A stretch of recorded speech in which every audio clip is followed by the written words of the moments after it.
యేసయ్యా యేసయ్యా స్తుతి కలుగును గాక. ఆమేన్ ఆమేన్. రెండు చేతుల పైకి అడుగుదాం దేవుని. హల్లెలూయా. స్తుతి కలుగును గాక. స్తుతి కలుగును గాక.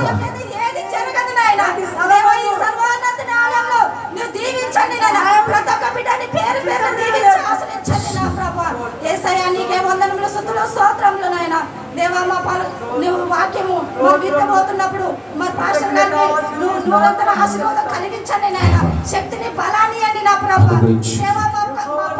ప్రతి హృదయం మార్చేటట్టు చూడండి నా ప్రభు. నీ మాటల ద్వారానే మేము మారాలి నాయన. ప్రతి బిడ్డ పాపంలో ఉన్నది నాయన. ఆ పాపమును విడిచిపెట్టాలి నాయన. నీవే నిజమైన దేవుడు నమ్మాలి నా ప్రభు. యేసయ్యా నీకే స్తోత్రములు నాయన. యేసు రాజా నీకే వందనములు నా ప్రభు. యేసయ్యా ఈ ఆదివారం రోజు ఈ ఉదయము నీ సన్నిధిలో ఉన్నది ఎంతో ధన్యత నా ప్రభు. ఎంతో పుణ్యం చేసుకున్నాను నాయన. నీ మాటలు నీ వాక్యము నీ మాటలు మా హృదయంలో నాటబడాలి నాయన. నాటబడాలి నాయన. యేసయ్యా నీకే స్తోత్రములు నాయన. యేసు రాజా నీకే వందనములు నా ప్రభు. యేసయ్యా నీకే స్తోత్రములు నాయన. యేసయ్యా నీ చిన్న ప్రార్థన నీకే వందనములు స్తోత్రములు నా ప్రభు. దీవించి ఆశ్రయించిన ఆయన యేసు నామములో అడిగి వేడుకుంటున్నాను నా ప్రభు. ఆమేన్. హల్లెలూయా హల్లెలూయా. దేవునికి మహిమ కలుగును గాక. అందరూ కూర్చున్న ప్రియులారా, దేవుడు చక్కటి సమయాన్ని మనకి ఇచ్చాడు. చల్లటి వాతావరణాన్ని కూడా దేవుడు అనుకూలించినందుకు ఆ దేవాది దేవునికి మహిమ కలుగును గాక. స్తుతి కలుగును గాక. దేవుని పరిశుద్ధాత్మ మనతో మాట్లాడును గాక. హల్లెలూయా. వినగలిగిన చెవులు, గ్రహింపగల హృదయము మనందరికీ దయచేయును గాక. చక్కటి మరి వాతావరణంలో దేవుడు మనం ఉంచినందుకు దేవునికి మహిమ చెల్లిస్తూ చేరువచ్చిన మరి సంఘమునకు ప్రభు అయిన యేసుక్రీస్తు నామములో శుభాభివందనాలు తెలియజేస్తూ ఉన్నాను. అందరికీ వందనాలు. దేవుడు మిమ్మల్ని మీ కుటుంబాలను దీవించి వాక్యము ద్వారా మీకు ఆదరణ కలగజేయునుగాక. హల్లెలూయా. మంచిది ప్రేమైన దేవుని సంగమా, మరి ఈ దిన దేవుని వాక్య సందేశము మరి దేవుని అడిగినప్పుడు దేవుడు బయలుపరిచిన సందేశము, దేవుని ప్రేమలో నిలిచి ఉండండి. ప్రభు చెల్లించిన మాట ఏమిటంటే, నా ప్రేమలో మీరు ఉండండి అన్నట్టుగా మరి సందేశాన్ని బయలుపరిచున్నాడు. మనం ఎవరి ప్రేమలో నిలిచి ఉండాలి? ఇప్పుడు ఎవరి ప్రేమలో నిలిచి ఉండాలి? దేవుని ప్రేమలో మనమందరము నిలిచి ఉండేవారముగా ఉండాలి. దేవునికి మహిమ కలుగును గాక. దేవుడు మన ప్రభు అయిన యేసుక్రీస్తు మంచి ప్రేమికుడు అండి. ఎవరైనా ప్రేమికుడు, మంచి ప్రేమికుడు చెప్పాలి నాతో పాటు. ఎవరు ప్రభు అయిన యేసుక్రీస్తు? ఎవరు? గట్టిగా, ఇంకా గట్టిగా. ఆయన ఎవరు? మంచి ప్రేమికుడు. ఆయన ఇచ్చిన ప్రేమికుడు ఎవరైనా ఉన్నారా ఈ లోకంలో? ఉన్నారా? మరి ఎందుకు ఈ లోకము మరి లోకాన్ని ప్రేమిస్తూ లోకంలో ఉన్న వారిని మరి అనుసరిస్తూ జీవిస్తూ ఉంది. మరి నిజమైన ప్రేమికును వదిలి తాత్కాలికమైన ప్రేమికుల వెంట పడుతూ ఉంది లోకము. తల్లి ప్రేమ కన్నా, తండ్రి ప్రేమ కన్నా, అన్న ప్రేమ కన్నా, చెల్లి ప్రేమ కన్నా, తాత ప్రేమ కన్నా, అవ్వ ప్రేమ కన్నా మిన్నైన ప్రేమ యేసు ప్రేమ. మరి ఇంత మంచి ప్రేమికుడు మనతో ఉండగా ఇంకా ఈ లోకములో ఉన్న ప్రేమతో మనకేం పనండి? అవసరమంటారా? ఈ లోకములో ప్రేమికులు ఉండొచ్చు, ప్రేమను ఆరాధించేవారు ఉండొచ్చు, ప్రేమను ఆస్వాదించేవారు ఉండొచ్చు. కానీ ఒక రోజున ఆ ప్రేమే వారిని ఎక్కడ తీస్తుంది? గోతిలో పడవేస్తూ ఉంది. ప్రేమ అంటే ప్రేమైన దేవులారా కల్మషము లేనిది. ప్రేమ అంటే కల్మషము లేనిది. ఆ ప్రేమలో ఇంకా కల్మషమే ఉండకూడదు. కానీ నిజమైన ప్రేమికుడు విడవక ప్రేమిస్తాడు. ఈ లోక ప్రేమికుడు స్వార్థంతో ప్రేమిస్తాడు. నిజమైన ప్రేమికుడు ఎలా ప్రేమిస్తాడు చెప్పండి? అయ్యా నాకెలా చూడండి అందరు, కొంచెం నాకెలా చూడండి. నిజమైన ప్రేమికుడు ఎలా ప్రేమిస్తాడు చెప్పండి అమ్మా? చెప్పానుగా ఇప్పుడేం నాకు, విడవక ప్రేమిస్తాడు. నిజమైన ప్రేమికుడు విడవక ప్రేమిస్తాడు. మరి స్వార్థంతో ప్రేమించేవాడు ఏం చేస్తాడు? అవసరానికి ప్రేమిస్తాడు. అవసరం తీరాక ఎక్కడైపోతాడు? వదిలేసి వెళ్ళిపోతాడు. శరీర కోరిక కావచ్చు, అవసరత కావచ్చు, ఇంకా ఏదైనా కావచ్చు. ఈ లోక ప్రేమికుడు అవసరం కోసం నిన్ను ప్రేమిస్తాడు. కానీ నిజమైన ప్రేమికుడు మన ప్రభు అయిన యేసుక్రీస్తు, ఆయన విడవక ప్రేమించేవాడు. ఆయన ప్రేమై ఉన్నాడని దేవుని వాక్యం సెలవిస్తూ ఉంది. ఆయన ప్రేమకు మనము బద్ధులమై ఉండాలని దేవుని వాక్యం సెలవిస్తుంది. మీలో ఉన్నవాడు లోకములో ఉన్నవాని కంటే గొప్పవాడు అని దేవుని వాక్యం సెలవిస్తుంది. ఇప్పుడు మనలో ఉన్నవాడిని మనము ఏం చేయాలి? ఆరాధించాలి, ఆస్వాదించాలి. ఆయన హక్కున మనము చేరాలి. ఇప్పుడు మనము ఎవరిని చేర్చుకుంటున్నాము? లోక ప్రేమను మనం చేర్చుకుంటున్నాము, లోక ప్రేమను ఆశ్రయిస్తున్నాము, లోకానుసారమైన జీవితంలోనికి వెళ్ళిపోతున్నాము. ఇదే ఆ ప్రేమ ఇహ సంబంధమైన వాటిని అనుసరించేలా బ్రతకరిస్తుంది. అందుకే మనోనేత్రములకు గుడ్డితనము కూడా కలగజేస్తుంది.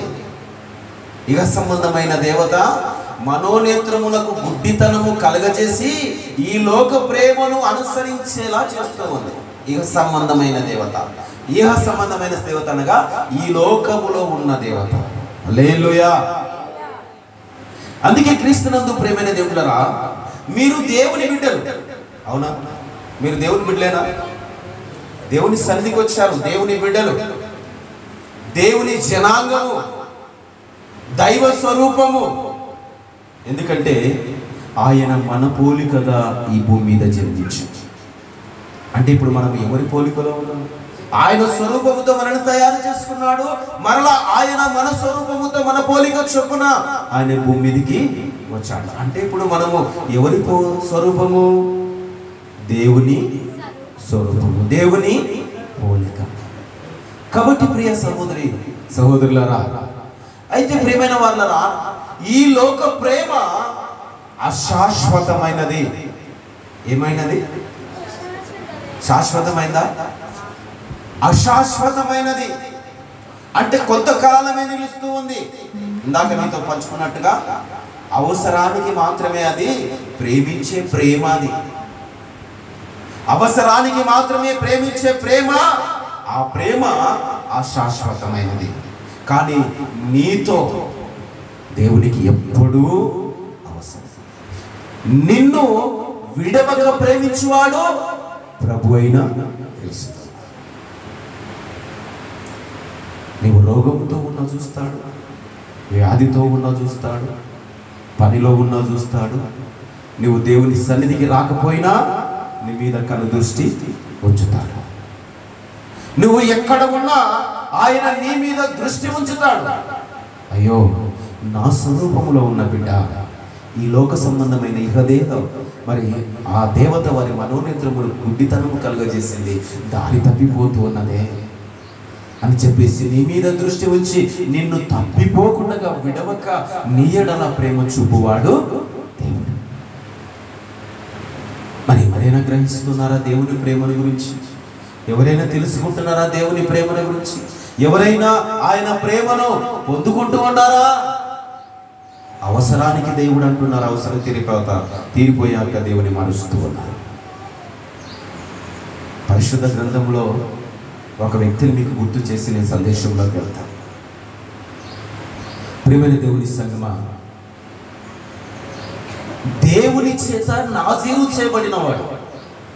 ఏం చేయబడినవాడు? దేవుని చేత నాజీరు చేయబడినవాడు. వారి తల్లిదండ్రులు ఈయన పుట్టక ముందుకు వాళ్ళ తల్లి గొడ్రాలు, అంటే ఆమెకు పిల్లలు లేవు. మరి దేవుని ఏర్పాటు చొప్పున ఆమెకు ప్రత్యక్షమయ్యి ఆమెతో మాట్లాడాడు దేవుడు. ఆమెను దర్శించాడు దేవుడు. ఆమెను దర్శించి ఆమెతో మాట్లాడి ఆమెతో దేవుడు మాట్లాడిన మాట ఏమిటో తెలుసా? నీకు కుమారుడు పుడతాడు. నువ్వు అతనికి నాజీరు చేయకూడదు, అతని తల మీద చౌరపు కత్తి వేయకూడదు అని సెలవిచ్చినప్పుడు, అలాగుననే దేవుడు సెలవిచ్చినట్టుగా, దేవుడు వాగ్దానం చేసినట్టుగా, దేవుడు మాట ఇచ్చినట్టుగా ఆమె కుమారుని కన్నది. కుమారుని కన్న తర్వాత ఆ కుమారుడు పెరిగాడు, పెద్దవాడైపోయాడు. ఫిలిస్తీన్ల చేతిలో ఉన్న ఇశ్రాయేలును విడిపించడానికి బలమైన సాధనముగా దేవుని పనివాడిగా ఉన్నాడు. నేను పేరు చెప్పలేదు, మీకు అర్థమైంది అనుకుంటా. ఎవరు ఆ వ్యక్తి? ఎవరు చెప్పాలి? ఎవరు? ఎవరు? దేవునికి మహిమ కలుగునుగాక. ఎవరు అంటే ఆ వ్యక్తి సంసోను. అతనికి నాజీరు చేయబడిన వాడు, అతని తల మీద చౌరపు కత్తి కూడా వేయబడలేదు. అలాంటి వ్యక్తి దేవుని చేత నాజీరు చేయబడిన వాడు ఈ లోక ప్రేమలో పడిపోయి మోసపుచ్చబడ్డాడు, మోసపోయాడు. మోసపోయాడా లేదా? మోసపోయాడా లేదా? ఏ ప్రేమ అది? శ్రీరామోహం అనే ప్రేమలో పడిపోయాడు. ఆ స్త్రీ అయినా మంచి స్త్రీయా? ఆ స్త్రీ కూడా మంచి స్త్రీ, మంచి ప్రవర్తన కలిగిన స్త్రీ కాదు. చెప్తున్నానని స్త్రీలారా మీరు ఏమనుకోవద్దండి. ఎందుకంటే కొందరు అలా ఉన్నారు. అక్కడ ఆ స్త్రీ సరైన ప్రవర్తన కలిగిన స్త్రీ కాదు. అయినప్పటికీ ఆయన, ఎవరు ఆయన? సంసోను ఆమె మీద మోసపడ్డాడు, ఆమె మీద వ్యామోహం పెంచుకున్నాడు, ఆమెతో జీవనము గడుపుతూ ఉన్నాడు. సహజీవనము, వివాహం చేసుకోలేదు ఆమెతో, సహజీవనము గడుపుతూ ఉన్నాడు ఆమెతో. ఈ దినాల్లో కూడా చాలా మంది సహజీవనం చేస్తూ కూడా పిల్లలు కంటున్నారు, పెళ్లి కూడా చేసుకోకుండా పిల్లలు కలిగిన వారు కూడా ఉన్నారు. పెళ్లి చేసుకోవచ్చు అంటే సహజీవనము చేస్తూ ఉన్నారు అని. అలాంటి వ్యక్తి బలమైన వాడు, దేవుని చేత ఏర్పరచబడిన వాడు, దేవుని పరిశుద్ధాత్మ ద్వారా ఆయన బలమైన సాధనముగా వాడుకుంటున్నవాడు ఈ లోక ప్రేమ వ్యామోహంలో పడిపోయి మోసపుచ్చబడి చివరికి ఏమైపోయాడో తెలుసా? రండి, సంఖ్యాకాండము 16వ అధ్యాయం 26వ వచనము. ఈ లోక ప్రేమలో పడి మోసపోయిన వాడు సంసోను చివరికి తన గతి ఏమైందో అక్కడ చదివిస్తూ ఉన్నాడు. అతడు ఈ దుష్టుల గుడారంలో యుద్ధ నుండి 22వ వచనం 16 న్యాయాధిపతుల గ్రంథము 16వ అధ్యాయము 22వ వచనము. న్యాయాధిపతుల గ్రంథము, క్షమించండి సంఖ్యాకాండం అని చెప్పాను. న్యాయాధిపతుల గ్రంథము 16వ అధ్యాయము 22వ వచనములో ఆయన గతి ఏంటో అక్కడ రాయబడి ఉంది. చదవయ్యా. అతడు బంది గృహములో ఏంటి? తిరగలి. అతడు బంది గృహములో తిరగలి విసరివాడాయను. అయితే అతడు క్షారము చేయబడిన తరువాత అతని తల వెంట్రుకలకు తిరిగి మొలచుట మొదలు పెట్టెను. దేవునికి స్తోత్రం, హల్లెలూయా. అంటే ఇప్పుడు అక్కడ ఏం చేయబడ్డాడు? ఆయనకి తల వెంట్రుకలు కొరిగించబడ్డాయి, సౌరము చేయబడింది, తల వెంట్రుకలు కొరిగించబడ్డాయి. కారణం ఏంటి? కారణం ఏంటి? మోసపోట్టబడ్డాడు. ఎందుకంటే చిన్ననాటి నుండి ఆయన తల మీదకి కత్తి వేయబడలేదు, వంగల కత్తి వేయబడలేదు. దేవుని చేత నాజీరు చేయబడిన వాడు, ఆయన బలమైన సింహాన్ని చీల్చివేసిన వాడు. నక్కలు 300 నక్కలు ఒకదానికొకటి తోకను కట్టి ముడివేసి ఆ తోకలు అంటించి ఫిలిస్తీన్ల చేర్ల మీదకి పంపించేశాడు. 300 నక్కలను ఫిలిస్తీన్ల పంట చేర్లన్నీ కాల్చివేయబడ్డాయి. 300 నక్కలు పట్టుకోవడం అంటే మామూలు విషయం అండి? ఒక బలమైన సింహాన్ని చీల్చివేయాలంటే మామూలు విషయమా? ఒక నక్కని పట్టుకోవాలంటే నానాక తంటాలు పడ్డాలి, ఎక్కడో ఉరి పెట్టాలి, ఎక్కడో ఉల వేయాలి, చుట్టుగా దాన్ని మరలా వెంటబడాలి. చివరికి అది వచ్చి ఆ ఊరిలో పడుతుందో ఆ ఊరిలో పడుతుందో కూడా తెలియదు. కానీ సంసోను చూడండి ఒకసారి, 300 నక్కలను ఒకేసారి పట్టుకొని ఒకదానితో ఒకటి ముడివేసి ఆ తోకలను అంటించేసి ఫిలిష్తీయుల చేళ్ల మీదకి విడిచిపెట్టాడు. ఫిలిష్తీయుల పంట చేళ్ళన్నీ ఏమైపోయాయి? నాశనమైపోయాయి. ఒక్క నక్కను పట్టుకోవడానికి తండాలు పడతాం, కానీ 300 నక్కలు పట్టుకొని తోకలు ముడి సండించి పంపించేశాడు. ఎంత తెలివి కలిగిన వాడు, ఎంత బలము కలిగిన వాడు. అలాగే ఒక బలమైన సింహాన్ని చీల్చివేసిన వాడు. కానీ ప్రేమైన వాళ్ళరా, దేవుని వాక్యం సెలవిచ్చిన ఇంత గొప్పగా ఆయన గురించి సాక్ష్యం చెప్తున్నప్పుడు మరి ఒక స్త్రీ వ్యామోహంలో పడి మోసపోయాడు. ప్రేమలో పడి మోసపడ్డాడు. మోసపోయిన తర్వాత చివరికి ఎలాంటి గతి పడింది ఆయనకు? ఎలాంటి గట్టి? ఒక తిరగని రాయికి ఆయన కట్టివే 2 కన్నులు పీకివేయబడ్డాయి. ఎంత శాపానికి గురయ్యాడు చూడండి. దేవుని ప్రేమ అతని మీద ఎల్లప్పుడూ ఉంటే ఆ ప్రేమను కాదని ఒక స్త్రీ ప్రేమలో పడి మోసపోయి చివరికి తన తల వెంట్రుకలు కొరిగించబడ్డాయి, అతని కన్నులు పీకివేయబడ్డాయి. ఊరికే వదిలిపెట్టారా? తీసుకొని వచ్చి ఎద్దులు ఆ తిరగలు అంటే గానుగా తిప్పేవాళ్ళు. 6 దినమున ఎద్దులు కట్టి ఆ గానుగను తయారు చేసేవాళ్ళు. అయితే అలాంటి దానికి సంసోను కట్టి ఇలా చుట్టూ తిప్పుతూ ఉన్నారు. కళ్ళు పోయాయి, 2 కళ్ళు పీకివేయబడ్డాడు. ఆ మెడ పైన ఆ కాడి మోపబడింది. తిరుగుతూ ఉన్నాడు రౌండ్గా. ఎక్కడ ఉంచాడో తెలియదు, ఎక్కడ తీసుకొచ్చి పెట్టాడో తెలియదు. గుడ్డివాడైపోయాడు. మోసపోయాడు. ప్రేమలో పడి. ఒక పాట ఉంది కదా, ప్రేమలో పడ్డా స్మైల్ ఉంటారు కదా, ఒక పాట పాడతారు కదా, ఆ లావు ఏం చేసింది? లావు చేసి తీసుకుపోయి ఎక్కడ పడేసింది? బందీ గృహంలో బంధించేసింది. ఇది ఈ లోక ప్రేమ. చివరికి నిన్ను ఎక్కడికి తీసుకెళ్తుంది తెలుసా? కష్టాల పాలు చేస్తుంది, శ్రమల పాలు చేస్తుంది, ఇబ్బందుల పాలు చేస్తుంది, చివరికి ప్రాణాలు కోల్పోయేలా చేస్తూ ఉంది ఈ లోక ప్రేమ. అయినా దేవుని వాక్యం హెచ్చరిస్తున్నా ప్రేమలో పడిపోయి చివరికి మోసపోయిన వారు కూడా ఉన్నారు. ఏమి తెలియదన్నట్టుగా, నాకేం తెలియదన్నట్టుగా నల్లిలా ఉంటారు. నల్లెలా ఉంటుంది? మసంగా అలా కుట్టి మళ్ళీ ఎప్పటిలాగే దాని స్థానంలో వెళ్ళిపోయి మంచంలో కూర్చుంటారు. అలాగనే ఈ లోకంలో కూడా ప్రేమలో పడిన వారు, మోసపోయిన వారు, నాకేం తెలియదు, ఇంకా నన్ను ఎవ్వరు చూడలేదు. పిల్లి కళ్ళు మూసుకుంది అయితే ఎవరు చూడరా? పిల్లి కళ్ళు మూసుకుంది అయితే ఎవరు చూడరా? ఎందుకు చూడరు? అక్కడ ఉన్న వారందరూ పిల్లి పెట్టిన ఆ పాలు పెట్టిన వాళ్ళే పిల్లని చూస్తారు. ఆ పాలు పెట్టిన వారే పిల్లిని చూస్తారు. పిల్లి పాలు తాగుతుందా లేదా? పిల్లి ఏం చేస్తుందంటే కళ్ళు మూసుకొని పాలు తాగుతాడ. నన్ను ఎవరు చూడలే.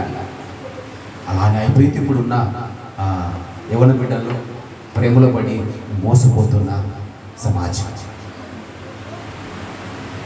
సరే, మంచిది ప్రియమైన దేవులరా, దేవుని వాక్య సందేశంలోకి వెళ్దాం. సంసోను మోసపోయినట్టుగా మరి ఈ లోకములో ఉన్న బిడ్డలు కూడా మోసపోకూడదు. దేవుని ప్రేమలో నిలిచి ఉండాలి. దేవుని ప్రేమ నిన్ను బ్రతికిస్తుంది. దేవుని ప్రేమ నిన్ను ఆదరిస్తుంది. దేవుని ప్రేమ నీకు ఆశ్రయం ఇస్తుంది. దేవుని ప్రేమ నీకు జీవమును ప్రసాదిస్తుంది. దేవుని నామానికి స్తోత్రం కలుగును గాక. హల్లెలూయా. కాబట్టి ప్రియమైన దేవులరా, 1 యోహాను రాసిన పత్రిక 5వ అధ్యాయం 3వ వచనం. 1 యోహాను రాసిన పత్రిక 5వ అధ్యాయం 3వ వచనంలో రాయబడిన మాటను మనం జ్ఞాపకం చేసుకుందాం. మనము ఆయన ఆజ్ఞలను గైకొనుటయే దేవుని ప్రేమించుట.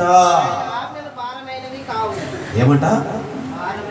ఇప్పుడు ఇక్కడ దేని గురించి చెప్తున్నాడు ఆయన? ఆజ్ఞ గురించి చెప్తూ ఉన్నాడు. ఆజ్ఞ ఏంటంటే అది దేవుని ప్రేమించుట, దేవుని ఆజ్ఞ.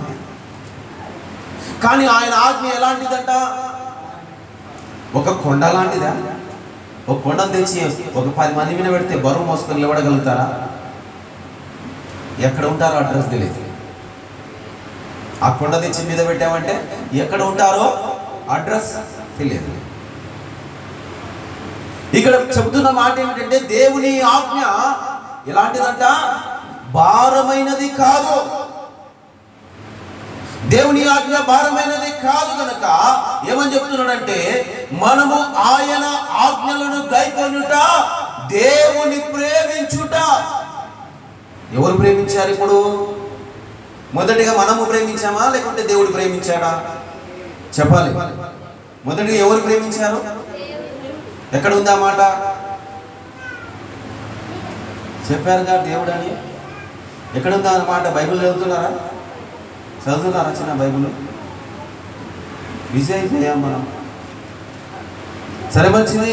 చూడండి, యోహాను, మొదటి యోహాను రాసిన పత్రిక 4వ అధ్యాయంలో మాట కనబడుతుంది. చూడండి ఒకసారి. మొదటి యోహాను రాసిన పత్రిక 4వ అధ్యాయం 9వ వచనం చదవండి ఒకసారి.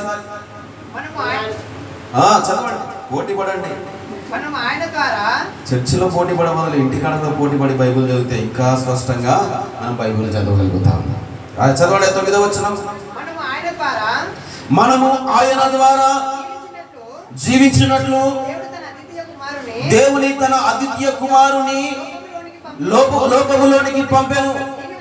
దీని వలన దేవుడు మన యందు ఉంచిన ప్రేమ ప్రత్యక్షపరచబడెను. 7వ వచనం చదవండి. ప్రియులారా, మనము ఒకరికొకరు ప్రేమిద్దాం. ఎలాగనగా ప్రేమ దేవుని మూలముగా కలుగుచున్నది. ప్రేమించు ప్రతివాడును దేవుని మూలముగా పుట్టినవాడై దేవుని ఎరుగును. దేవుడు ప్రేమస్వరూపి, ప్రేమ లేనివాడు దేవుని ఎరగడు. మనము ఆయన ద్వారా జీవించినట్లు దేవుడు తన అద్వితీయ కుమారుని లోకములోనికి పంపెను. మనము దేవుని ప్రేమిద్దామని కాదు, తానే ఏం చేశారంటే ఇక్కడ అంటున్నాడు, దేవుని మూలం పుట్టినవాడంట దేవుని ప్రేమిస్తానని ఎరుగుతూ ఉన్నాడు. అంటే ఎందుకంటే మనం మొదటిగా ఆయన మనల్ని ప్రేమించాడు, తర్వాత మనము ఆయనను ప్రేమించే వారముగా ఉండాలి. దేవుని ప్రేమించుటే ఆయన ఆజ్ఞ భారమైనది కాదు. మనము దేవుని ప్రేమించాలి కదా. ఉందా లేదా మాట? చదువుకున్నాం కదా ఇందాక. 5:3 ఏముంది? 5:3 ఏముంది? మనం ఆయన ఆజ్ఞలను గైకొనుటయే దేవుని ప్రేమించుట. ఆయన ఆజ్ఞలు భారమైనవి కావు. ఇప్పుడు మనం ఏం చేయాలి? ఇప్పుడు దేవుని ఆజ్ఞ ఏమిటి? దేవుని ప్రేమించాలి. దేవుని మనము ప్రేమించే వారముగా ఉండాలి. ఎప్పుడైతే నీవు దేవుని ప్రేమిస్తావో ఆయన నిన్ను ప్రేమిస్తాడు. హల్లెలూయా, హల్లెలూయా. కాబట్టి ప్రియ సహోదరి సహోదరుడా, ఈ దిన దేవుని వాక్యం వింటున్న నీవు మరి ఏ ప్రేమలో ఉన్నావు? ఈ మధ్య కాలంలో అనిల్ బ్రదర్ ఒక పాట పాడుతాడు, ప్రేమలో పడ్డాను నేను ప్రేమలో. ఎవరి ప్రేమలో పడ్డాడు? ఎవరి ప్రేమలో పడ్డాడండి? ఆల్రెడీ ఆయన భార్య ఉందిగా, ఇంకెందుకు ఆయన ఇంకో ఈ ప్రేమలో పడాలి? ఇంకెందుకు ఆయన ప్రేమలో పడాలి? దేవుని ప్రేమ అంత మధురమైనది. అందుకే మీరు దేవుని ప్రేమలో నిలిచి ఉండండి. దేవుని వాక్యం సెలవిస్తుంది. ప్రియ సహోదరి సహోదరుడా, వాక్యం అంటున్న ప్రియమైన దేవుని సంగమా, దేవుని ప్రేమలో నిలిచి ఉంటే ఆ ప్రేమ నిన్ను ఆదరిస్తుంది, ఆ ప్రేమ నిన్ను చేరదీస్తుంది, ఆ ప్రేమ నిన్ను కౌగిలిలో దాచుకుంటుంది, ఆ ప్రేమ నిన్ను ఈ లోక ప్రేమల నుండి విడిపించి శాశ్వతమైన ప్రేమను నీకు పంచుతూ ఉంది. ఇర్మియా గ్రంథం 30వ అధ్యాయం 4వ వచనం అనుకుంటా. ఇర్మియా గ్రంథం 30వ అధ్యాయం 3వ వచనం అనుకుంటా. ఒకసారి చూడండి. ఇర్మియా గ్రంథము అదేనా 31:3 చదువు. చాలా కాలం కిందట యెహోవా నాకు ప్రత్యక్షమై నాకు కనబడి చాలా కాలము కిందట దేవుడు నాకు కనబడి ప్రత్యక్షమై ఇట్లా నేను శాశ్వతమైన ప్రేమతో నేను నిన్ను ద్వేషించుచు ఉన్నాను. మీరు చెప్పాలి దానికి సమాధానం. ఏం చెప్తున్నాడంటే ఆయన అక్కడ ఎప్పుడు ప్రత్యక్షమయ్యాడు? ఆయన ఎప్పుడు ఆయన కనబడ్డాడు? ఇర్మియాకు ఎప్పుడు కనబడ్డాడు? ఆయన చాలా కాలము కిందట, నాటి మన పితరులు ఉన్న దినాలలో చాలా కాలము కిందట ఇర్మియాకు దేవుడు కనబడి ఆయన చెబుతున్న మాట ఏమిటి? శాశ్వతమైన ప్రేమతో నేను నిన్ను ప్రేమించుచు ఉన్నాను. ఇంకా చాలదండి ప్రేమ. ఎలాంటి ప్రేమ? ఆయన తాత్కాలికమైన ప్రేమతో కాదు ఆయన ప్రేమిస్తున్నది. ఆయన ప్రేమ శాశ్వతమైనది. ఇప్పుడు ఎక్కడ నిలిచి ఉండాలి మనము? ఎక్కడ నిలిచి ఉండాలి మనము? ఆయన ప్రేమను నిలిచి. చెప్పండి అయ్యా సమాధానము. మీరు చెప్తే నాకు ఇంకా ఉత్సవం, మీరు చెప్పకపోయారనుకో నాకు కొంచెం నీరసం. మీరు చెప్పారనుకోండి నాకు కొవ్వు మెదడు తిరిగినంత ఆనందముతో ఉత్సవంగా దేవుని వాక్యం చెప్పగలుగుతాను. మనం ఎక్కడ నిలిచి ఉండాలి? మరి చెప్పరేంది మీరు? మనం ఎక్కడ నిలిచి ఉండాలండి? రోడ్డు మీదనా? ఇంటి వాకిలి ఎదుటనా? సినిమా థియేటర్లలోనా? ఫంక్షన్ హాల్లోనా? బర్త్డే ఫంక్షన్లోనా? ఎంగేజ్మెంట్లోనా? ఇంకా ఎక్కడ మనము నిలిచి ఉండాలి? దేవుని ప్రేమలో నిలిచి ఉండాలి. వీటిలో ప్రేమ లేదు, దేవుని ప్రేమలోనే ప్రేమ దాగి ఉన్నది. అది శాశ్వతమైన ప్రేమ. దేవుడు వాగ్దానం చేశాడు ఆ ప్రేమ. దేవుడు వాగ్దానం చేసిన వాడు నమ్మకమైన వాడు, మాట తప్పని వాడు ఆయన. నమ్మకమైన వాడు, మాట తప్పని వాడు ఆయన. ఆయన మాట ఇస్తే అది జరుగుతూ ఉంది. విడువక నీ ఎడల కృప చూపుచున్నాను అన్నాడు. ఎలాంటి కృప అది? విడువని కృప. ఆ కృపలోనే ప్రేమ ఉన్నది, ఆ కృపలోనే దేవుని శక్తి ఉన్నది. అందుకే నీవు ఈ దినము వరకు సజీవుడుగా సజీవురాలుగా సేవలో. అందుకే ఇక నుంచి అయినా శాశ్వతమైన ప్రేమను పొందుకోవడానికి మనం ఆరాటపడే వారంగా ఉండాలి.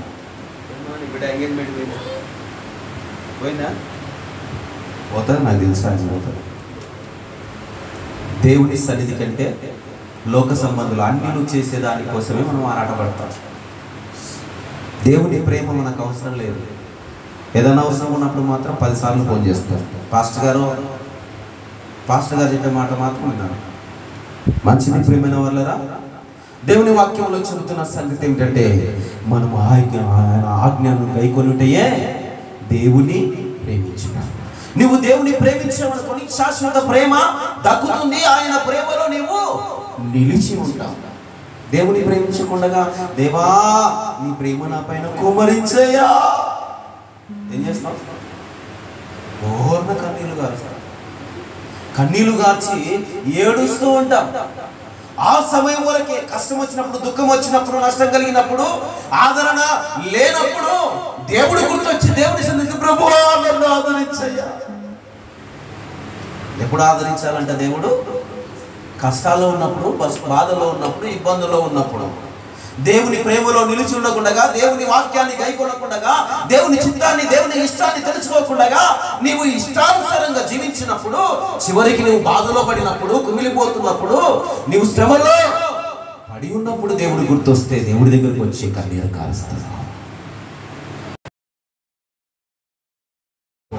ఏదైతే విని రక్షణలోనికి వచ్చామో, ఏదైతే విని గ్రహిస్తూ ఉన్నావో దాని పరిపూర్ణత కలిగిన బిడ్డగా నీవు ఉంటే ఆ ప్రేమ నీకు శాశ్వతముగా దేవుడు నీకు నిలుపుతాడు. దేవుని బిడ్డ, ఆయన ప్రేమలో మనము నిలిచి ఉండాలి. ఆయన ప్రేమలోనే నిలిచి ఉన్నప్పుడు ఆ ప్రేమ నీకు పరిపూర్ణమగుతూ ఉంది. హల్లెలూయా. ఇందాక చదువుకున్నాం కదా 10వ వచనములో, 12వ వచనములో ఆయన ప్రేమ అంట పరిపూర్ణమగును అని రాయబడి ఉంది. దేవునికి స్తోత్రం. అమ్మ కొంచెం లైన్ కూర్చోండి తల్లి. అమ్మ ఆడ కూర్చో, అలా మధ్యలో గ్యాప్లో కూర్చోండి. ప్రేమ దేవునికి స్తోత్రం, హల్లెలూయా. కాబట్టి ప్రేమైన దేవుని సంగమా, ఆయన ప్రేమలో నిలిచినట్టు దేవుని వాక్యం చెబుతుంది.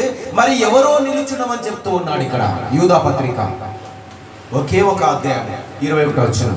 యూదా గారు యాకోబు తమ్ముడు, ఆయన సహోదరుడు యూదా. చాలా మంది అనుకుంటారు ఈ పత్రిక రాసింది ఇస్కరియోతు యూదా అని అనుకుంటారు. ఈ పత్రిక రాసినది ఇస్కరియోతు యూదా అనుకుంటారు, కానీ ఆ యూదా కాదండి, యాకోబు సహోదరుడైన యూదా. ఆ యూదా ఈ పత్రికను రాశాడు.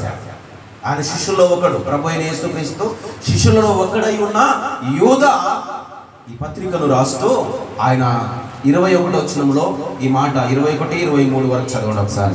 21 నుండి 23 వరకు చదవండి అయ్యా. మీరు విశ్వసించు అతి పరిశుద్ధమైన దాని మీద మిమ్మును మీరు కొలుచుటకు పరిశుద్ధాత్మతో ప్రార్థన చేయించు నిత్య జీవానమై. ప్రియులారా, మీరు విశ్వసించు అతి పరిశుద్ధమైన దాని మీద మిమ్మును మీరు కట్టుకొనొచ్చు పరిశుద్ధాత్మలో ప్రార్థన చేయుచు నిత్య జీవార్థమైన మన ప్రభువుకు యేసుక్రీస్తు కనికరము కొరకు కనిపెట్టుచు. ఇక్కడ చెప్తూ ఉన్నాడు చూడండి. ఇప్పుడు చెప్పయ్యా, దేవుని ప్రేమలో నిలిచినట్లు కాచుకొని ఉండుడి.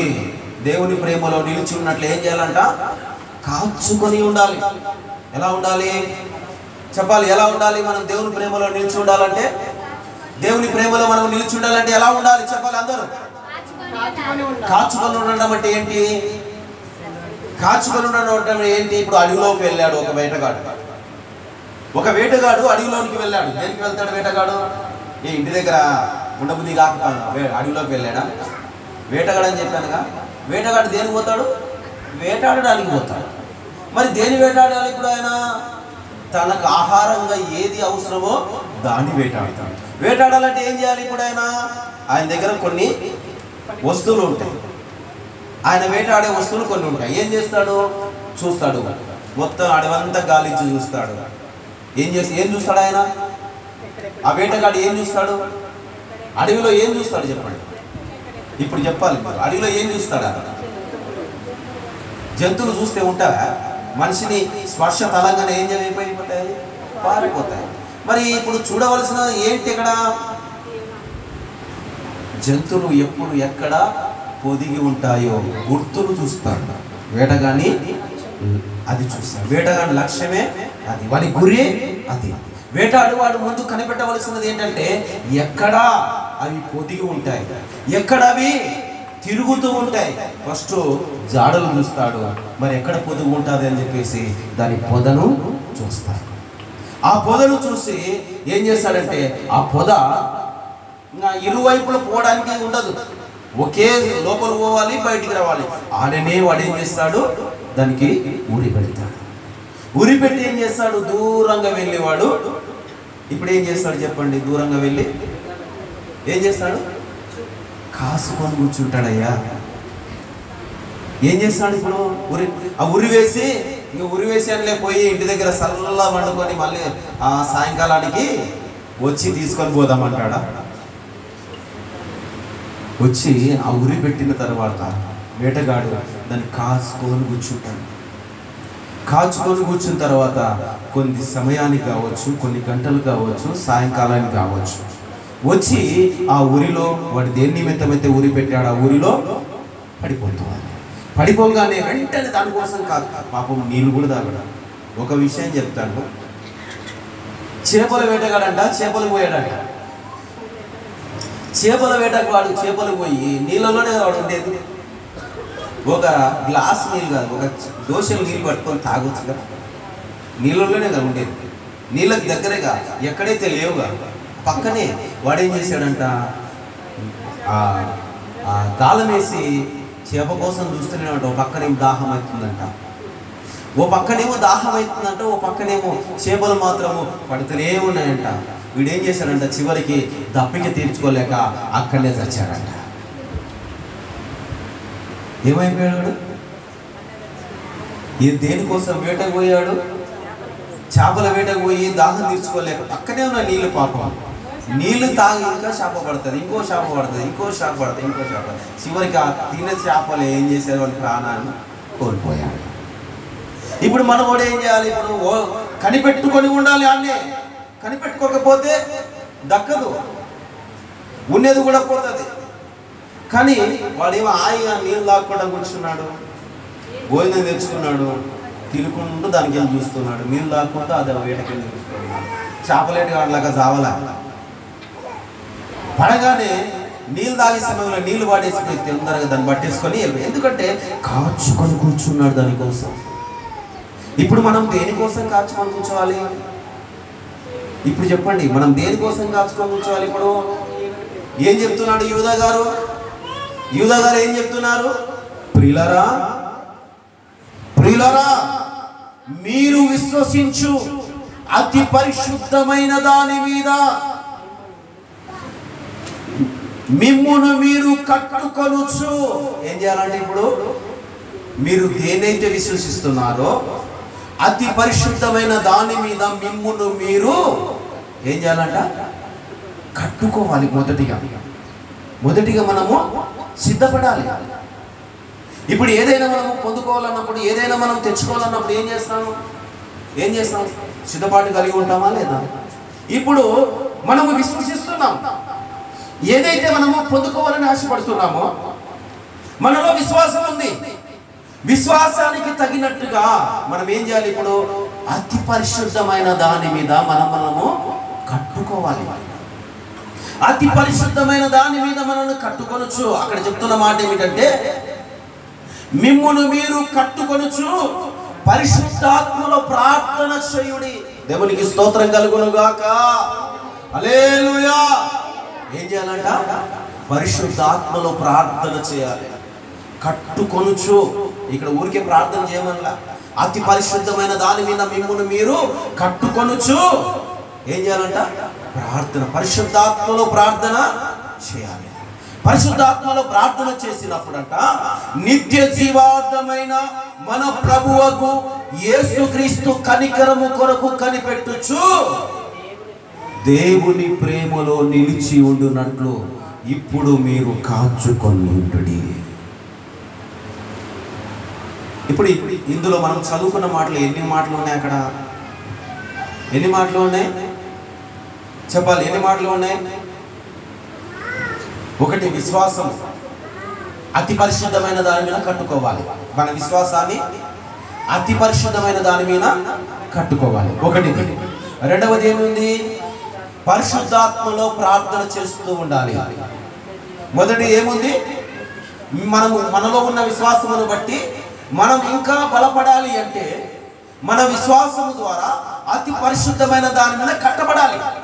మన విశ్వాసము ద్వారా అతి పరిశుద్ధమైన దాని మీద మనము కట్టబడాలి. కట్టబడమే కాక పరిశుద్ధాత్మలో ప్రార్థన చేయాలి. ఊరికే ఒట్టిగా ప్రార్థన చేయడం కాదు. ఒట్టిగా ప్రార్థన చేసి ఏది పొందుకోలేము. మన విశ్వాసానికి తగినట్టుగా మన ప్రతిఫలము దక్కదు. కాబట్టి ప్రియమైన దేవుళ్ళారా, మన విశ్వాసము తగినట్టుగా అతి పరిశుద్ధమైన దాని మీద మనం కట్టుకోవాలి. కట్టుకున్న తర్వాత పరిశుద్ధాత్మలో ప్రార్థన చేయాలి.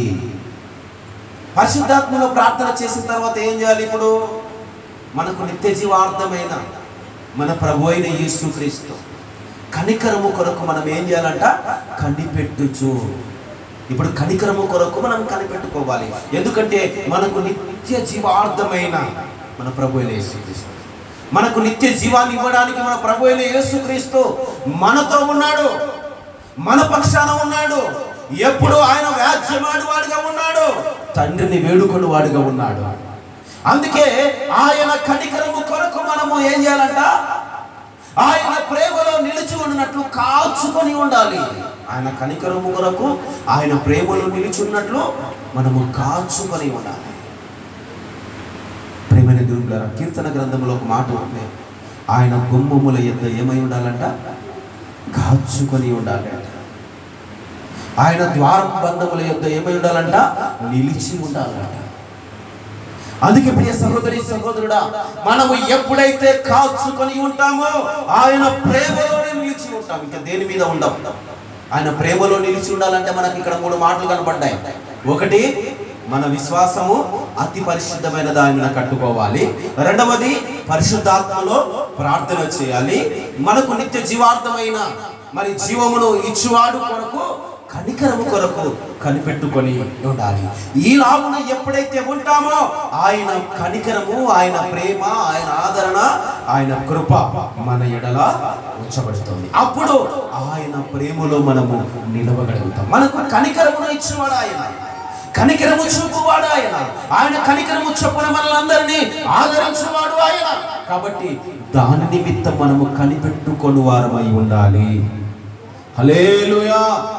కాబట్టి ప్రియ సహోదరి సహోదరుడా, నిత్య జీవార్థమైన మనం ప్రభు అయిన యేసుక్రీస్తు కనికరము కొరకు ఎప్పుడైతే కనిపెట్టుకొని ఉంటామో ఆయన ప్రేమలో మనము నిలిచి కాచుకొని ఉంటాము. దేనికి కాచుకొని ఉంటాం చెప్పండి? ఇప్పుడు ఆయన ప్రేమలో నిలిచినట్లుగా కాచుకొని ఉంటాం. మరి ముఖ్యముగా చెప్పాలి అంటే ఆ ప్రేమలో నిలిచి ఉండేవాడు నిరీక్షణతో ఆయన కోసం ఎదురు చూస్తాడు. దేవునికి స్తోత్రం. హల్లెలూయా. దేనికోసం ఎదురు చూస్తాడు? దేనికోసం? ఆయన రాకడ కొరకు వధువు సంఘముగా సిద్ధపడతాడు. దేవునికి మహిమ కలుగును గాక. కాబట్టి ప్రియ సహోదరి సహోదరుడా, ఎప్పుడైతే అలాగున మనము ఉండగలుగుతామో, ఎప్పుడైతే అలాగున మనము జీవించగలుగుతామో, ఎప్పుడైతే ఆయన ప్రేమ నిమిత్తమై ప్రాధేయపడతామో, ఆయన ప్రేమ శాశ్వతమైనది. ఆ ప్రేమ మనకు ఆయన అనుగ్రహిస్తారు. మనుషుల ప్రేమ వంటిది దేవుని ప్రేమ కాదు. దేవుని ప్రేమ కలిగి మనుషులందరి ఎడల మనము ప్రేమ చూపిన వారుగా ఉండాలి. అప్పుడే ఆయన కనికరము చొప్పున మనను ఆదరించే దేవుడని దేవుని వాక్యం సెలవిస్తోంది. 1 యోహాను రాసిన పత్రిక 4వ అధ్యాయం 18వ వచనం. 1 యోహాను రాసిన పత్రిక 4వ అధ్యాయము 18వ వచనములో రాయబడిన మాటని, ప్రేమలో భయం ఉండదు. ఏముండదంటమ్మా?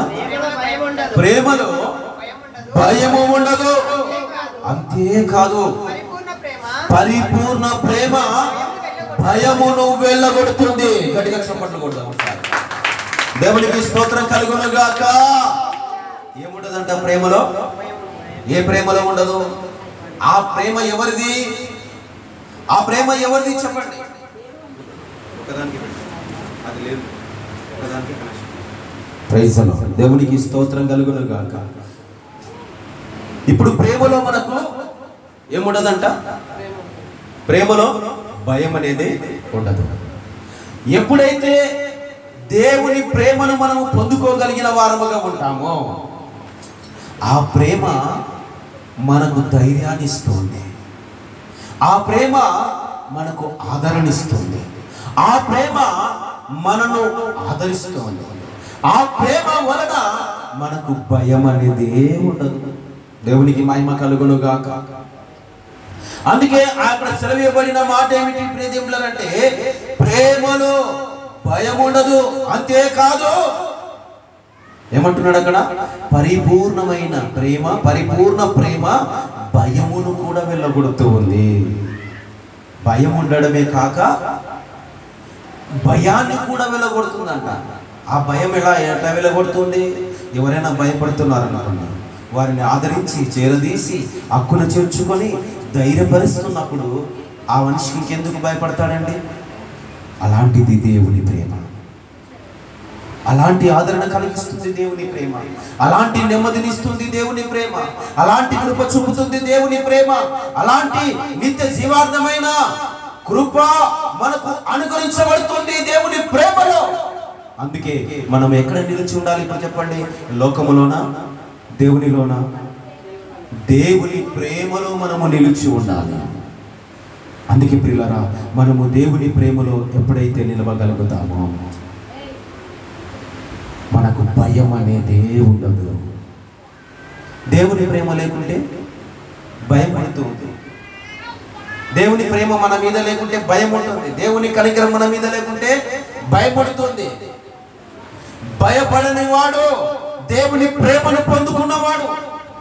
భయము చెందని వాడు ఈ ఇతరులను అనేకులను ధైర్యపరిచేవాడుగా ఉంటాడు. అందుకే ప్రియులారా, మనకు మంచి ప్రేమికుడు మన ప్రభు అయిన యేసుక్రీస్తు మనలను భయపడకుండా ఆయన ఆదరిస్తూ ఉన్నాడు. ఇప్పుడు మనం ఎక్కడ నిలిచి ఉండాలి? దేవుని ప్రేమలోనే నిలిచి ఉండాలి. మన నిమిత్తమైన ప్రాణం పెట్టాడు, మన నిమిత్తము సిలువను మోసాడు, మన నిమిత్తము 39 కొరడా దెబ్బలు తిన్నాడు, మన నిమిత్తము గడ్డపు వెంట్రుకలు ప్రేకించుకున్నాడు, మన నిమిత్తము ముఖము మీద ఉమ్మి వేయించుకున్నాడు, మన నిమిత్తము పిడి గుర్తులతో గుర్తించుకున్నాడు, మన నిమిత్తము చంపల మీద కొట్టించుకున్నాడు. గ్రహిస్తున్నారు ప్రియులారా? ఎవరి కోసము? ఎవరి కోసము? ఏమొస్తుంది నీ వలన ఆయనకు? ఏమొస్తుంది నీ వలన ఆయనకు? ఏంటి నీ వలన ప్రయోజనం ఆయనకు? నువ్వు పాడైపోతేంది, నాశనమైపోతేమి, నువ్వు ఎలా చేస్తే ఆయనకేమి? ఆయన అన్ని శ్రమలు పడవలసిన అవసరం ఏంటి? ఆ ధవల వలన సింహాసనమును వదులుకోవలసిన మరి అవసరం ఏంటి ఆయనకి? మానవ పోలికగా ఈ భూమి మీద జన్మించవలసిన అవసరం ఏంటి? ఒక్కసారి ప్రశ్నించుకో దేవుని బిడ్డ, నిన్ను నీవు ఒకసారి ప్రశ్నించుకో. ఎందుకో ప్రభు నా కోసం ఇన్ని శ్రమలు పడ్డాడు, ఇంత ప్రేమ నా పైన చూపాడు. ప్రశ్నించుకో. నిన్ను సువాసనగా మార్చడానికి ఆయన ప్రేమను కుమ్మరించినది ఎందుకో తెలుసా? ఆయన అన్ని శ్రమలు పడినది ఎందుకో తెలుసా? నిన్ను సువాసనగా మార్చడానికి. సువాసన, తైలపు సువాసన ఎంతవరకు పోతుందండి? అది ఎంతవరకు దాని శక్తి ఉందో అంతవరకు వెళ్ళిపోతాడు. నిన్ను కూడా అలాగునా చేయాలి అని ఆయన ఆశ. ఎవరు చేయగలుగుతారు అలా? పరిశుద్ధుడైన యేసు ప్రభుల వారు మాత్రమే అలాగునా చేయగలుగుతారు. నిన్ను పరిశుద్ధుడుగా చేయాలని ఆయన ఆశ. ఆయన ఎలాంటి పరిశుద్ధత కలిగి ఉన్నాడో అలాంటి పరిశుద్ధతలోనికి నిన్ను నడిపించాలని ఆశ. అందుకే అంతగా నీ కోసం శ్రమపడి నీ మీద ప్రేమను పంచుతూ ఉన్నాడండి ఆయన. చూడండి, 1 పేతురు రాసిన పత్రిక 2వ అధ్యాయం 24-25 వచ్చిన మనం ఒకసారి చదువుకుందాం. 1 పేతురు రాసిన పత్రిక, పేతురు గారు రాస్తున్నారు అక్కడ. పేతురు రాస్తూ మాట్లాడుతున్న 2వ అధ్యాయంలో 24-25 వచనంలో రాయబడిన మాటని మనము జ్ఞాపకం చేసుకుంటే పిల్లరా, మన పాప విషయములై చనిపోయి నీతి విషయమై జీవించినట్లు ఆయన తానే తన శరీరమందు మన పాపములను మరాను మీద మోసుకొనెను. ఆయన పొందిన గాయముల వలన మీరు స్వస్థత నొందితిరి. ఇందులో ప్రేమ ఉందా, స్వార్థం ఉందా? అయ్యా, ఇందులో ప్రేమ ఉందా, స్వార్థం ఉందా? ప్రేమ కనబడుతుందా? కనబడిందా? ఏమైనా స్వార్థం కనబడుతూ ఉందా? ఎవరు ఎవరు పాపం చేశారు? మనము పాపము చేస్తే ఆయన పాపముగా ఎంచబడ్డాడు. మనము దోషులుగా ఉంటే మనకు బదులుగా ఆయన దోషిగా చేయబడ్డాడు. పాపం మెరుగని వాడు ఆయన శాస్త్రులతో పరిచయులతో ఛాలెంజ్ చేసిన వాడు. నాలో పాపం ఉందని ఎవడైనా స్థాపించగలడా అని ఛాలెంజ్ చేసిన వాడు మరి పాపముగా చేయబడ్డాడే. ఎవరు చేశారు ఆయన పాపిగా? ప్రభు అయిన యేసుక్రీస్తు వారు ఎవరు చేశారు? మనం చేశాను. నేను చేశాను. నువ్వు చెప్పగలవా మాట నేను చేశాను? చెప్పండి ఒకసారి. నేను చేశాను. నేను ఆయనను పాపిగా చేశాను. నేను చేసిన అతిక్రమములు, నేను చేసిన తలంపులు, నేను ఆలోచించిన ఆలోచనలు, చెడు ప్రవర్తన, నా పాపమే ఆయన సిలువ వేయగా చేసింది. నువ్వు చెప్పగలవా ప్రియదేవుని బిడ్డ? నాన్న, ఈరోజు నువ్వు ఇక్కడ ఉన్నావంటే కారణము ఆయన పొందిన గాయముల వలన స్వస్థత పొందుకొని ఉన్నావు. స్వస్థత అంటే ఒక రోగం బాగవడం కాదు. హృదయానికి రోగము వచ్చింది, ఆ హృదయములో చెడు తలంపులు ఉన్నాయి, అదే పెద్ద రోగం. హృదయములో చెడు ఆలోచనలు ఉన్నాయి, అదే పెద్ద రోగం. మనిషికి రోగం అంటే పైకి కనబడే శరీర బలహీనత కాదు, శరీరములో ఉన్న రోగము దేవుడు తీసివేశాడండి. హల్లెలూయా. మీరు కత్తి వలె. ఒకసారి ఇర్మియా గ్రంథం చదవండి అయ్యా, 17:9 చదవండి. ఆ రోగం ఏంటో అక్కడ తెలుస్తూ ఉంది, దేనికి వచ్చిందో రోగం అక్కడ తెలుస్తూ ఉంది. ఇర్మియా 17:9. హృదయము దేనికంటమ్మా? అన్నిటికంటే మోసకరమైనది, అది ఘోరమైన వ్యాధి గలది, దానిని గ్రహింపగలిగిన వాడు ఎవడు ఉన్నాడు? ఎవడైనా హృదయం ఆలోచించినట్లుగా, అయ్యో నా హృదయం చెడు తలంపులతో నడుస్తూ ఉన్నదే, అయ్యో నా తలంపులు నా ప్రవర్తన మరి బాగులేవే, నా హృదయం వల్లనే కదా నేను చెడు ప్రవర్తన కలిగి జీవిస్తూ ఉన్నాను. ఇప్పుడు అక్కడ రోగం పట్టిందా లేదా హృదయానికి? రోగమన్నది రోగమేనా? వ్యాధి అంటే ఏంటి? దేనికి పట్టింది? హృదయానికి రోగం పట్టింది. అన్నిటికంటే మోసకరమైనదంట. చూడండి ఎంత బాగా చెప్తున్నాడు ఇర్మియా గారు. హృదయము అన్నిటికంటే మోసకరమైనది. అందుకే సంసోను మోసపుచ్చిందండి ఆ హృదయము. ఆ మోసకరమైన హృదయము సంసోను మోసపుచ్చింది. పాపము హృదయాన్ని దేవునికి అప్పగించుకున్నాడు చిన్ననాటి నుండి. కానీ మధ్య వయసు వచ్చిన తర్వాత యవన ప్రాయములో ఏం చేశాడు? సాతానుడు రోగాన్ని తెచ్చిపెట్టాడు. ప్రేమ అనే రోగాన్ని అందులో వేసాడు. టక్కని ఇది ఒక రాయి తీసి నీళ్ళలో వేసినట్టుగా టక్కని అట్లా వేసేసాడు. ఇప్పుడు ఏమైపోయాడు? మనవాడు రోగానికి బద్దుడైపోయాడు. ఆ రోగం అనే ఆ ప్రేమకి బద్దుడైపోయాడు. ఈ లోక ప్రేమకు బద్దుడైపోయి దేవుని పరిశుద్ధాత్మను కోల్పోయాడు. హల్లెలూయా. దేని కోల్పోయాడు? చెప్పాలి. దేవుని కోల్పోయాడు. ఆయన బలాన్ని కోల్పోయాడు, దేవుని ఆత్మను కోల్పోయాడు.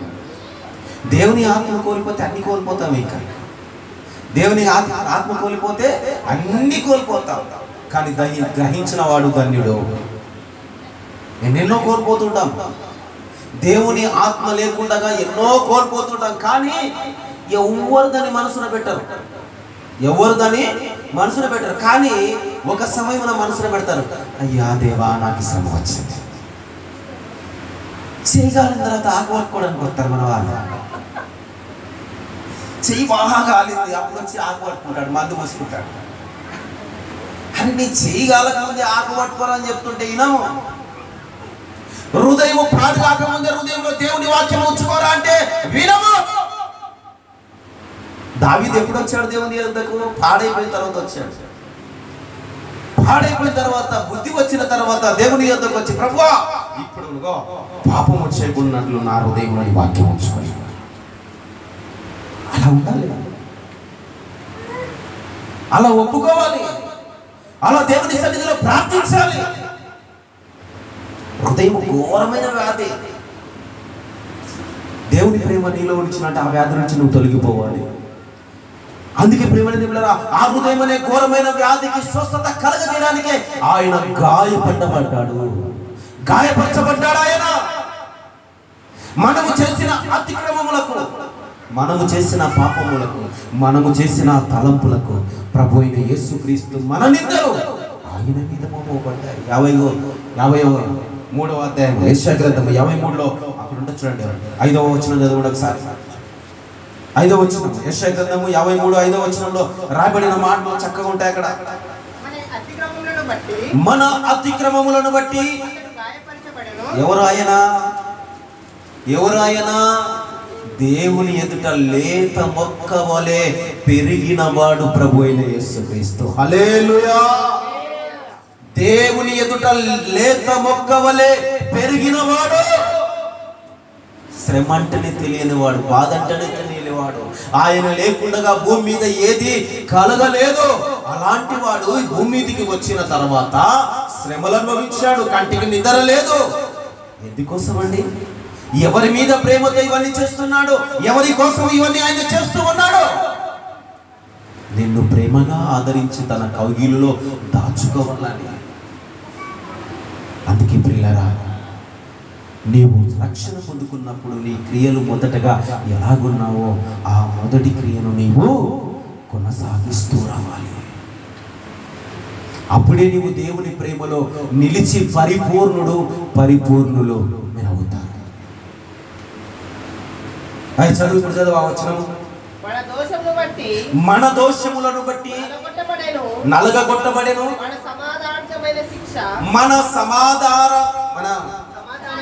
మన సమాధానమైన శిక్ష ఎవరి మీద పడింది? ప్రభువైన యేసుక్రీస్తు మీద పడింది. ఏమేం పడ్డాయి? మన అతిక్రమములు, మన దోషములు, మన పాపములు, మన నిందలు, మన అవమానాలు అన్నీ ఆయనకు చెందాయి.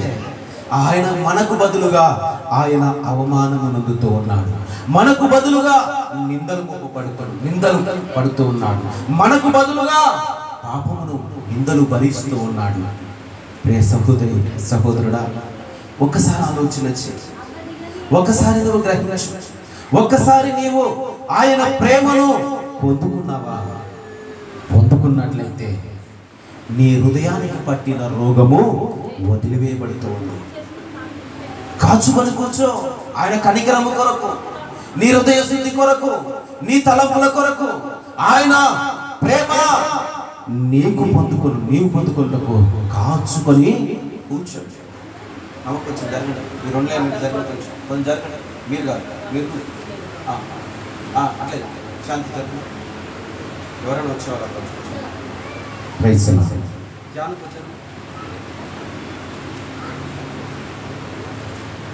దేవునికి మహిమ కలుగును గాక. హల్లెలూయా. ప్రియ సహోదరి సహోదరుడా, దేవుని వాక్యము సెలవిస్తున్నది, ఆయన ప్రేమలో నిలిచి ఉండాలంటే, ఆయన ప్రేమలో కాచుకొని ఉండాలి, ఆయన కనికరము కొరకు కనిపెట్టుకొని ఉండాలి అంటే నీ విశ్వాసమును పరిశుద్ధమైన దాని మీద కట్టుకొని పరిశుద్ధాత్మలో ప్రార్థన చేస్తూ ఆయన ప్రేమ కోసము కనిపెట్టుకొని ఉండినప్పుడే నీకు ఆయన ప్రేమ దక్కుతుంది. ఆయన మన విషయమై ఆయన పాపము నిందలు భరించాడు. ఆయన తానే తన శరీరమందు మన పాపములను మ్రాను మీద మోసెను. దేని మీద మోసాడంట? మ్రాను మీద మోసాడు. మ్రానును మీద మోసాడు తన శరీరమందు. అంటాడు కదా, తాను మనము పాప విషయమై చనిపోయి, ఇక్కడ పేతురు పత్రికలు, మొదటి పేతురు పత్రికలు 2వ అధ్యాయం 24-25 వచనంలో రాయబడిన మాటలో, మనము పాప విషయమై చనిపోయి నీతి విషయమై జీవించున్నట్లు, ఇక్కడ అంటున్నాడు, మనము పాప విషయమై చనిపోయి నీతి విషయమై జీవించున్నట్లు ఆయన, అనగా ప్రభువైన యేసుక్రీస్తు తానే తన శరీరమందు మన పాపములను మ్రాను మీద మోసెను. మ్రోడు మ్రేకుల పైన ఆయన ఆ సిలువలో కొట్టినప్పుడు ఆ మ్రాను మీద ఆయన మోసాడు మన పాపపు నిందలను. అందుకే ఆయన అంటున్నాడు ఏమంటే, ఆయన పొందిన దెబ్బల వలన లేదా గాయముల వలన మీరు స్వస్థత నొందితిరి. ఎంతమంది స్వస్థత నొందుకున్నారు ఇప్పుడు చెప్పండి? ఏ స్వస్థత? నేను స్వస్థత అంటున్నా. స్వస్థత కొన్ని రకాలు ఉన్నాయి. స్వస్థతలు కొన్ని రకాలు ఉన్నాయి. ఆ స్వస్థత ఏంటంటే, మొదటి స్వస్థత ఏంది? నేను అడిగే ప్రశ్న, మొదటి స్వస్థత ఏం పొందుకున్నాం? అదే చెప్పాలి. హృదయానికి పట్టిన రోగము నుండి స్వస్థత నేను పొందుకున్నాను. మీకు హృదయానికి పట్టిన రోగం ఎప్పుడు పట్టలేదా? హృదయానికి పట్టిన రోగాన్ని వదిలించుకొని ఆయన దగ్గరికి వచ్చారుగా. ఆయన దగ్గరికి వచ్చారు కదమ్మా. మీరు దేవుని బిడ్డలు కాదా? మరి చెప్పలేరా మీరు? అయ్యా, నా హృదయానికి పట్టిన రోగమే నాకు కలిగిన మొదటి స్వస్థత. ఆయన పొందిన దెబ్బల వలన మన హృదయానికి పట్టిన రోగము మొదటి స్వస్థత దేవుడు మనకు కలుగజేశాడు. ఆ మొదటి శ్వాస చేసి ఏమడుగుతున్నాడు తెలుసా? నా కుమారుడా, నీ హృదయాన్ని నాకిమ్ము. పరిశుద్ధపరిచి దాన్ని శుద్ధి చేసి దానికి ఏ కల్మషము తోచకుండా వాక్యమనే ఉతక స్థానము చేసి దానిని శుద్ధి చేస్తాను. మరి ఎంతమంది ఇచ్చారు దేవునికి? ఎంతమంది ఇచ్చారు హృదయాన్ని దేవునికి?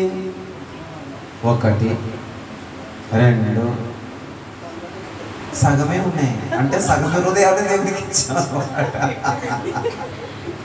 సగం వరకే. కొందరైతే 7 వరకే, కొందరు 7 వరకే. అంటే సగం ఇస్తే ఇంకా సగం కొంచెం ఎక్కడుంది? లోకంలో ఉంది. దేవునికి స్తోత్రం. అది కూడా పరిపూర్ణమగునగాక. కొందరు చెప్తలేరు ఏముందయ్యా మా పని. ఏం చేయాలంట? ఆ హృదయము దేవునికి ఇవ్వాలి. ఎప్పుడైతే ఆ హృదయము మనము దేవునికి ఇస్తామో పరిపూర్ణంగా చేస్తాడు ఆయన. వాక్యం అనే ఉతక స్థానం చేస్తాను. హృదయానికి కల్మషం, మనస్సాక్షికి కల్మషము తోచుకున్నట్లుగా దాని వాక్యం అనే ఉతక స్థానము చేత శుద్ధి చేయబడుతుంది. ప్రియ సహోదరి సహోదరుడా, నీ హృదయం దేవునికి అప్పగించు. ఆయన ప్రేమలో నిలిచి ఉండు, కాచుకొని ఉండు, కనిపెట్టుకొని ఉండు. ఆయన పొందిన దెబ్బల వలన నీకు స్వస్థత కలుగుతూ ఉంది. పాప విషయమై నువ్వు చనిపోయి నీతి విషయమై జీవించినట్లుగా ఆయన మన నిమిత్తము మరణము పొందాడు. రోమిలకు రాసిన పత్రిక 6వ అధ్యాయం 23వ వచనంలో ఏమంటున్నాడంటే, ఎలాగనగా పాపము వలన వచ్చు జీతము సంతోషము. అమ్మా చెప్పాలి. పాపము వలన వచ్చే జీతము నాకు సంతోషము, నీకు ఆనందము. చెప్పండి అయ్యా, ఏం రాయబడింది అక్కడ? కొంచెం నాకు సంతోషము ఉంది అట. మరి చాలా మంది పాపాన్ని చేస్తూ సంతోషిస్తూ బ్రతుకుతున్నారు కదా, మరి సంతోషమే కదా. కొందరైతే మరణించినప్పుడు ఏం చేస్తారు? టపాసులు ధనాధనగా తాగేసి గంతులు వేస్తారు. మరి సంతోషం కదా మరణము. మరణము సంతోషమేగా. పాపం వాక్యం చెప్పిందిగా, విందు చేయుచున్న వారి ఇంటికి వెళ్ళుట కంటే ప్రలాపించుచున్న వారి ఇంటికి వెళ్ళండి, పోయి సంతోషించండి అందా. ప్రసంగి గ్రంథంలో రాయబడి చూడండి ఒకసారి. 7వ అధ్యాయం చదవడమ్మా. 1, 2 వచనాలు అక్కడ ఏముంది? మరణ దినము మేలంటున్నాడు అక్కడ. కానీ ఎందుకు మేలంటున్నాడో మనం అర్థం చేసుకోవాలి. కానీ ఇక్కడ సందర్భం ఏమిటంటే, పాపము వలన వచ్చు జీతము మరణము. కింద చూడండి ఒకసారి, అక్కడ రాయబడిన మాట ఇందాక మనం చదువుకున్న దాంట్లో 6:23. ఎలాగనగా పాపము వలన వచ్చు జీతము మరణము, మన ప్రభు అయిన యేసుక్రీస్తు నందు ఏమంట? ఆయన కృపావరము. చదువు పూర్తి చేయాలి. అయితే దేవుని కృపావరము మన ప్రభు అయిన యేసుక్రీస్తు నందు నిత్య జీవము. హల్లెలూయా. ఏ జీవము? నిర్జీవము. నిర్జీవమా నిత్య జీవమా? మరి నిర్జీవులుగా ఉన్నారేంటి? ఇంకా లోకములో జీవము లేని వారిగా ఉన్నారు, పాపములో బ్రతుకుతూ ఉన్నారు, దేవుని ప్రేమలో నిలిచి ఉండడం లేదు, నిర్జీవులైపోతూ ఉన్నారు. ఇక్కడ వాక్యం ఏం చెప్తుంది? మనం ఏమి గ్రహిస్తున్నాం, ఏమి చూస్తున్నాం, ఏమి వింటున్నాం? ఏమంటున్నాడు అక్కడ? దేవుని కృపావరములు మన ప్రభు అయిన యేసుక్రీస్తు నందు నిత్య జీవము. పాపం వలన వచ్చే జీతము మరణము. కానీ దాని అంతము పైన ఒకసారి చూడండి. దాని అంతమంట పైన చదువు, పైన 25 చదువు, ఆన్నే 26 పైన, 26 పైన ఇందాక చదివారు కదా, రోమిలకు రాసిన పత్రిక 6:25. పైన చదవండి, పైన 22 చదవండి. ఇప్పుడు పాపము నుండి విమోచింపబడి దేవునికి దాసులైనందున పరిశుద్ధత కలిగితే మీకు ఫలము దాని అంతము పరిశుద్ధత కలిగి ఉండుటే మీకు ఫలము దాని అంతము నిత్య జీవము. హల్లెలూయా. ఏం కలిగి ఉండాలంటే ఇప్పుడు మనము ఫలము, ఏ ఫలము? నిత్య జీవం అనే ఫలాన్ని కలిగి ఉండాలి. అంటే ఎక్కడ ఉండాలి ఇప్పుడు చెప్పండి? లోక ప్రేమలో కలిగి నిలిచి ఉండాలా? దేవుని ప్రేమలో నిలిచి ఉండాలా? ఎక్కడ ఉండాలి? మన లోక ప్రేమలో నిలిచి ఉంటే ఏమవుతుంది? ఏమవుతుందమ్మా? ఏం కాదు. సంతోషము, ఆనందము, సంబరము, సమాధానము, ఇంకెన్నో జింజినక్కర జింగి అని ఉంటాయి, ఇంకెన్నో ఉంటాయి చాలా. కానీ మరి ఆ సంతోషం ఉండగా ఈ సంతోషంలోకి ఎందుకు వస్తుందని చెప్పండి? ఈ బాధలోకి ఎందుకు రావాలి? దేవుని ప్రేమలో నిలిచుంటే మనకు కనపడదు కదా ఆ ప్రేమ, కానీ ఈ ప్రేమ మాత్రం కనపడుతుంది. బాగా ఆకర్షితమైన ఉంటుంది. ఏది? ఈ లోక ప్రేమ ఈ పూటకేనా? ఏం మళ్ళీ పనికిరాదు? అది ఏం పాసిపోతుందా? మరి ఎందుకు? మరి మనుషులందరూ ఆ ప్రేమలోనే ఉన్నారు కదా. ఏం చేయాలి? తెలుసుకోవాలి. దేవునికి స్తోత్రం. హల్లెలూయా. ఏం చేయాలంట? తెలుసుకోవాలి అంట. ఈ లోక ప్రేమలో ఏముంది? స్వార్థం ఉంది, మోసం ఉంది, దుఃఖం ఉంది, అశాశ్వతమైన సంతోషం ఉంది. అశాశ్వతమైన సంతోషం నేను చెప్తున్నా, గమనించండి. అశాశ్వతమైన సంతోషం, శాశ్వతమైనది కాదు. అశాశ్వతమైన సంతోషము, అశాశ్వతమైన ఆనందము, మరి పరిపూర్ణమైన దుఃఖము. పరిపూర్ణమైన దుఃఖం అని ఎందుకన్నాను? ఆ ప్రేమలు అంటే పరిపూర్ణమైన దుఃఖమే వస్తుంది, కానీ కొంత రాదు. ఆ ప్రేమలో మోసపోతే ఇంకా దుఃఖపడాల్సిందే. లేదంటే ఆ ప్రేమలో మోసపోయిన వారు తన ప్రాణాలు తీసుకోవాల్సిందే. వాడి సచ్చాడు, నేను కూడా మందాయి చేస్తా. ఆ ప్రేమ, ఇది ప్రేమ అంటారా? దీన్ని ప్రేమ అంటారా? ఇప్పుడు మనిషి ప్రాణాన్ని తీసేది ప్రేమ అంటారా? మనిషి ప్రాణాన్ని పోసేది ప్రేమ అంటారా? ఇప్పుడు ప్రాణం ఎక్కడ పోయబడుతుంది? ప్రభు అయిన యేసుక్రీస్తులో నిత్య జీవము అంటే ఇప్పుడు మనకి ఇక్కడ ఏం పోయబడింది? ప్రాణము తెప్పరిల్ల చేస్తూ ఉంది. మరి లోక ప్రేమ ఏం చేస్తుంది? ప్రాణం తీస్తూ ఉంది. కానీ ఈ నిత్య జీవార్థమైన ఆ ప్రేమలో మనము నిలిచి ఉండకుంటే, మనము ఈ లోక ప్రేమలో పడిపోతే మోసపోతాం. ఎవరు మోసపోతున్నారు తెలుసా? నల్లోడు. ఎవరు? నల్లోడు ఏం చేస్తున్నాడు?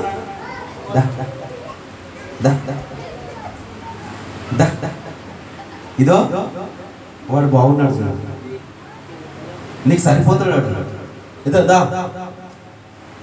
అక్క భలే చెప్తుంది చూడు మాటలు. వాడు ఇలా పిలిచిన తర్వాత ఏం చేస్తాడు? ఇద్దరికి 2-3 వేసుకుని తట్టుగా వాడేసి వెళ్ళిపోతాడు. ఎవరెవరు 3 వేసుకోవాలి? ఇప్పుడు ఇద్దరు అక్కలు 3 వేసుకోవాలి.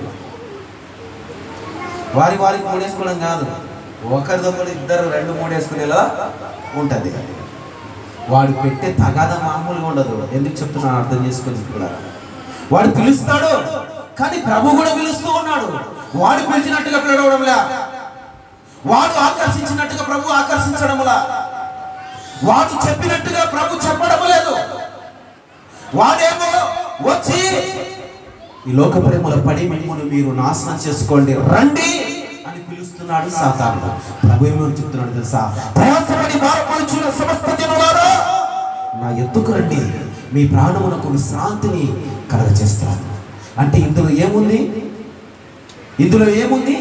శాశ్వతమైన ప్రేమ, కల్మషము లేని ప్రేమ. వాడు పిలుస్తున్న ప్రేమలో ఏముంది? ఆయన బిడ్డలు నాశనమైపోతే నేను చూడాలి, రండి నాశనమైపోండి అని పిలుస్తూ ఉన్నాడు. ఏ ప్రేమ గొప్పది చెప్పండి? ఇప్పుడు ఏ ప్రేమ గొప్పది? నాశనము కండి వచ్చి అని చెప్పే సాతాను గాని ప్రేమ గొప్పదా? నా ప్రేమను పొందుకొని నా ప్రేమలో బద్దులై ఉండి నేను మీకు ఇచ్చే ప్రేమ ద్వారా మీరు ఆదరణ పొందుకోండి, మీ ప్రాణములకు విశ్రాంతి కలుగుతుంది అనే ప్రేమ గొప్పదా? ఏ ప్రేమ గొప్పది? ఏ ప్రేమ గొప్పది? అమ్మా చెప్పాలి, ఏ ప్రేమ గొప్పదమ్మా? ఏ ప్రేమ? దేవుని ప్రేమ. మరి దేవుని ప్రేమ గొప్పదైనప్పుడు ఎందుకు ఆయన దగ్గరకు రానల్లని వారుగా ఉన్నారు? మీరు కాదులే, ఉన్నారు చాలా మంది రానులను వారిగా. వెలుగును వేస్తూ చీకటిని ప్రేమిస్తున్న వారు ఎందరో ఉన్నారు లోకములో. ఏమి నేర్చుకుంటున్నాం మనం? ఆదివారం వచ్చిందంటే విస్తారమైన పనులు మార్తెవలు పెట్టుకుంటాం. ప్రభును మాత్రం ఆహ్వానించింది, మంచిదే. ప్రభు వచ్చాడు, ప్రభువా రా ప్రభువా అని చెప్పేసి ఆహ్వానించింది. మనము కూడా మొదటిగా ప్రభువా ఇదో నేను ఫలానా పాపం చేశాను, ఫలానా తప్పు చేశానని కన్నీరు కార్చి దేవుని సన్నిధిలో ప్రార్థన చేసిన తర్వాత ప్రభుని మన హృదయంలోనికి ఆహ్వానించడం మంచిదే. మొదటగా ఎలాగో నువ్వు ఆహ్వానించావో, మార్త ఎలాగైతే దేవుని సన్నిధి దేవుని ఇంటిలోనికి ఆహ్వానించుకుందో, మార్త ఏం చేసింది? ప్రభుని ఆహ్వానించుకున్న తర్వాత ప్రభు మాటలు వినాలిగా. నువ్వు ప్రభుని అంగీకరించిన తర్వాత, రక్షణ పొందుకున్న తర్వాత ఆ ప్రేమకు కట్టుబడి, మరి ఆ మాటకు కట్టుబడి నువ్వు జీవించాలిగా. ఇక్కడ మార్తా కట్టుబడలేదు. ఇక్కడ మొదట రక్షణ పొందుకున్న బిడ్డలు ఆ రక్షణను పరిపూర్ణత కలిగి జీవించలేదు. మార్త ఏం చేసింది తెలుసా? ప్రభును ఆహ్వానించింది. ఒక మంచి కుర్చేసి కూర్చోబెట్టి, ప్రభు అని కూడా కూర్చో, నేను మీకోసం భోజనం సిద్ధపరుస్తాను, నాకు చాలా పనులు ఉన్నాయి అని చెప్పేసి విస్తారమైన పనులు. ప్రభు వచ్చినప్పుడే, ఆదివారం వచ్చినప్పుడే, మిగతా రోజున మనం ఇష్టానుసారంగా ఊరికే తిరుగుతాం, పైకి కిందికి, ఆ ఆర్ఎస్ రోడ్కి ఇంటికి, ఇంకా బాలాజీ నగర్కి, లేదంటే ఇంకా ఎక్కడెక్కడికో కొండారెడ్డి గురించి పైకి కూడా ఎక్కువస్తాం. ఏం పని పాట ఉండదు, ఊరికే తిరుగుతూ ఉంటాం. ఆదివారం వస్తే పనులు గుర్తొస్తాయి. ఈరోజు డ్రెస్ తెచ్చుకోవాలి, ఈరోజు చెల్లి రీఛార్జ్ చేసుకోవాలి, ఈరోజు పెళ్లి పోవాలి, ఈరోజు తద్దినానికి పోవాలి, ఈరోజు నాకు పిండం పెట్టుకోవాలి. దేవునికి ఇలాంటి పనులు ఆదివారం వచ్చినప్పుడే గుర్తొస్తాయి. మార్త మాత్రము ప్రభుని పిలిచినప్పుడు విస్తారమైన పనులు గుర్తు రాలేదు. ప్రభు వచ్చినప్పుడే విస్తారమైన పనులు పెట్టుకోవాలనే ఆలోచన కలిగింది. దేవుని బిడ్డలారా, ఒకసారి ఆలోచించండి. ప్రభు ప్రేమలో నిలిచి ఉండాలని ఆశ కోరితే ఆదివారం దినాన దేవుని పనిలో నిమగ్నమై ఉండాలి. దేవుని సన్నిధిలో నువ్వు ఉండాలి. దేవుని వాక్యం చెబుతూ ఉంది, ఒక దినము ఆయన సన్నిధానములో గడుపుట 1000 దినముల కంటే శ్రేష్టమైనది. శ్రేష్టమైనదా? ఏంటిది? నువ్వు ఎప్పుడైతే ఆయన సన్నిధిలో గడుపుతావో అదే 1000 దినముల కంటే శ్రేష్టమైనది. 1000 దినాలు ఎక్కడ, ఒక దినం ఎక్కడండి? 1000 దినాలంటే 3 సంవత్సరాలు కావాలి. 3 సంవత్సరాలు, 2 సంవత్సరాల 200 చిల్లర దినాలు, అంతేనా?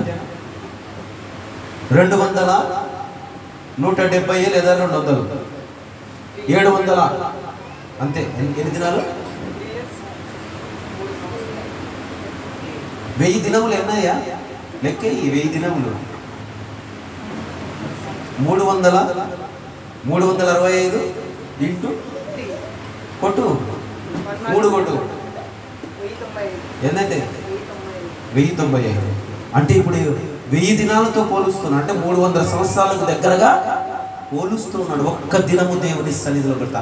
అంతటి ఆశీర్వాదాన్ని ఎవరు కోల్పోతూ ఉన్నారు? మీరు వచ్చినందుకు, అటు ఆశీర్వాదం పొందుకున్నందుకు దేవుడి మిమ్మల్ని దీవించునుగాక. కానీ పొందుకోలేని వారు ఉన్నారే, వారు ఒక్క దినాన్ని ఆశీర్వాదకరంగా ఎంచుకోలేని వారు ఉన్నారే, ఆశీర్వాదాన్ని కోల్పోయిన వారుగా ఉంటూ ఉన్నారే. కాబట్టి ప్రియ సహోదరి సహోదరులారా, అవేంటి చిన్నదాని వాళ్ళ మేటమేంటి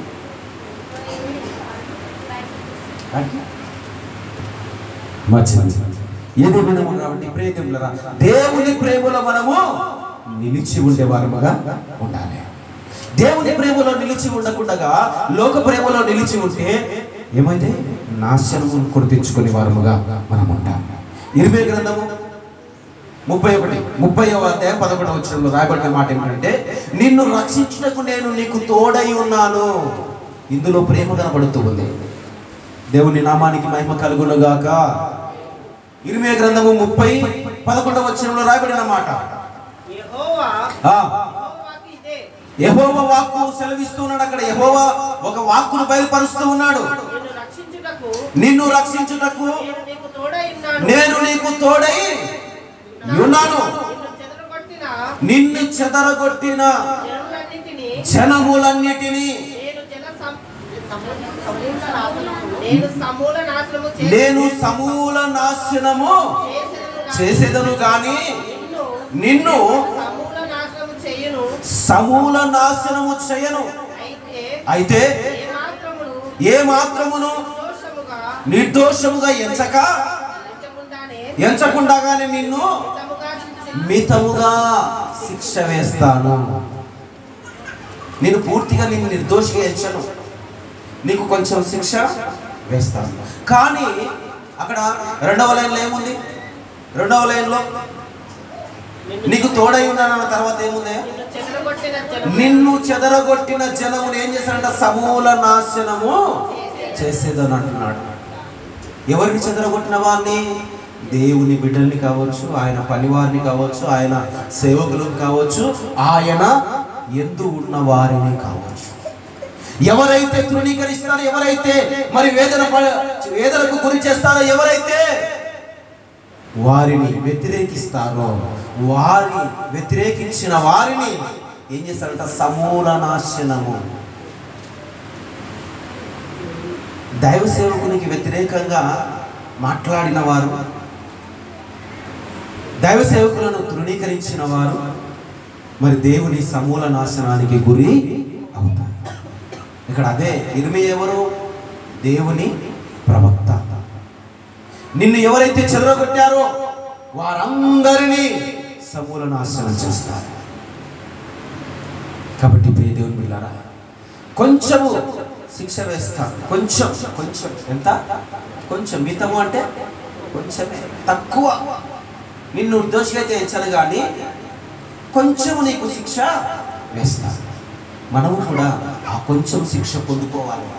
ఎందుకంటే పూర్తిగా ఏది మనము శ్రమ పడకుండా ఫ్రీగా తీసుకున్నాం అనుకోండి, దాని విలువ మనకు తెలియదు. అవునా? ఇప్పుడు సెల్ ఫోన్ ఉంది, నేను ఎవరికైనా ఒక తీసుకోపోరాను అని ఇచ్చాను అనుకో, దీని విలువ తెలుస్తుందా? ఏం చేస్తాడు? కొంచెం చూసినంత చెప్పి చూస్తాడు, మళ్ళీ తర్వాత పడేస్తాడు. అది కింద ఉన్నా కూడా దాని గురించి పెద్దగా దాని మీద ప్రేమ చూపడు. ఎందుకని? ఫ్రీగా వచ్చిందా? ఫ్రీగా వచ్చింది. అదే డబ్బు పెట్టామనుకో, ఏం చేస్తావు? నా సెల్ ఈరోజు కింద పడిపోయింది, దుమ్మంటింది, ఇదో గ్లాస్ పైకి వెళ్ళి జాగ్రత్తగా వేసుకొచ్చుకోవటం. ఏం చేస్తాడు? భద్రపరుచుకొని తీసుకొని పోయి, అయ్యా ఇక నా సెల్లుకి గ్లాస్ పగిలిపోయింది అంటే, దీనికి ఏది జరిగిన భద్రత ఎవరిది? డబ్బు పెట్టి కొనిన యజమానుడిది. అది ఫ్రీగా పుచ్చుకున్నావు అనుకో, ఇది కాకుండా ఇంకోటి అనే ఆలోచనలు వస్తాయి. అందుకే ప్రేమైన దేవుడారా, కొంచెం మనం శిక్ష పొందుకోవాలి. మనము ఈ దేనిని ఫ్రీగా దేవుని దగ్గర నుంచి పొందుకోకూడదు. కొంచెం అనుభవించాలి, కొంచెం శిక్షిస్తాడు. ఆ శిక్ష అనుభవించిన తర్వాత దేవుని ప్రేమ. ఎందుకంటే శిక్షించేవాడు నిన్ను ప్రేమిస్తాడు, శిక్షించేవాడు నిన్ను ప్రేమిస్తాడు. నవ్వుతూ చెప్పేవాడంట ఏం చేస్తాడంట? నవ్వుతూ చెప్పేవాడు ఏం చేస్తాడు? నువ్వు ఏమన్నా అయిపో అన్నట్టుగా చెప్పేస్తాడు అంతే. అదే గద్దించి చెప్పాడు అనుకో, కోపంతో మకం పిండుకొని చెప్పాడు అనుకో, కోపంతో చెప్తే ఆ మనిషికి, ఎందుకంటే ఆ వ్యక్తిని గురించి బాధ్యత కలిగిన వాడు, ఆ వ్యక్తిని గురించి ఏమంటాడు? సంరక్షణ కలిగిన వాడు, ఆ వ్యక్తిని గురించి ఆలోచించేవాడు. అందుకే ఆ వ్యక్తి చెడిపోతున్నాడంటే ఆ వ్యక్తిని గురించి పదే పదే పదే గద్దిస్తూనే ఉంటాడు, బాధపడుతూనే ఉంటాడు. ఇప్పుడు నేను చెప్తూ ఉంటా కొంతమందికి, ఎప్పుడు ముఖం నలుపుకొని చెప్తాడు, ఎప్పుడు కోపంలోనే ఉండి చెప్తాడు. ఆలోచించండి. అనేవారు లేకపోలేదు, ఇక్కడ అనేవారు లేకపోలేదు. కానీ నేను ఎందుకు అలా చెప్తున్నాను అర్థం చేసుకుంటున్నా. నవ్వుతూ చెప్పేవాడు చెడు చెప్తాడు, గద్దించేవాడు బుద్ధి చెప్తాడు. పై పై ప్రేమ చూపేవాడు లెక్కలేని ముద్దులు పెడతాడంట. పై పై ప్రేమ, లోపల ప్రేమించేవాడు గాయం చేస్తాడంట. వాడు లోపల ప్రేమిస్తాడు, పైకి మాత్రం గాయం చేస్తాడు. ఆయన ప్రేమ అలాంటిది. కొంచెం మనం కూడా శిక్ష పొందుకోవాలి, నిరీక్షణ కలిగి ఉండాలి, పరిశుద్ధమైన దాని మీద మన విశ్వాసాన్ని కట్టుకోవాలి, పరిశుద్ధాత్మలో ప్రార్థన చేయాలి. ఎందుకంటే మనము పాపములో నిలిచి ఉండకున్నట్లు, నీతి విషయమై జీవించినట్లు మన ప్రభు అయిన యేసుక్రీస్తు మనకు నిమిత్తము తన శరీరముందు తానే సిలువ మీద ఆయన శరీరమునందు ఆయన భరించాడు మన పాపము నిందలను. అందుకే ప్రియదేవులారా, నిన్ను చెదరగొట్టిన వారిని, నిన్ను అవమానపరిచిన వారిని, నిన్ను దేశించిన వారిని నేను వారిని సమూల నాశనము చేస్తాను. నిన్ను రక్షించుటకు నేను నీకు తోడై ఉన్నాను కాబట్టి కొంచెముగా నిన్ను శిక్షిస్తాను. ఏమనుకోవద్దు, కొంచెంగా నిన్ను సమూల నాశనం చేయను కానీ కొంచెముగా నిన్ను శిక్షిస్తాను. అందుకే ప్రియదేవులారా, పై పై ప్రేమ చూపువాడు కాదు దేవుడు.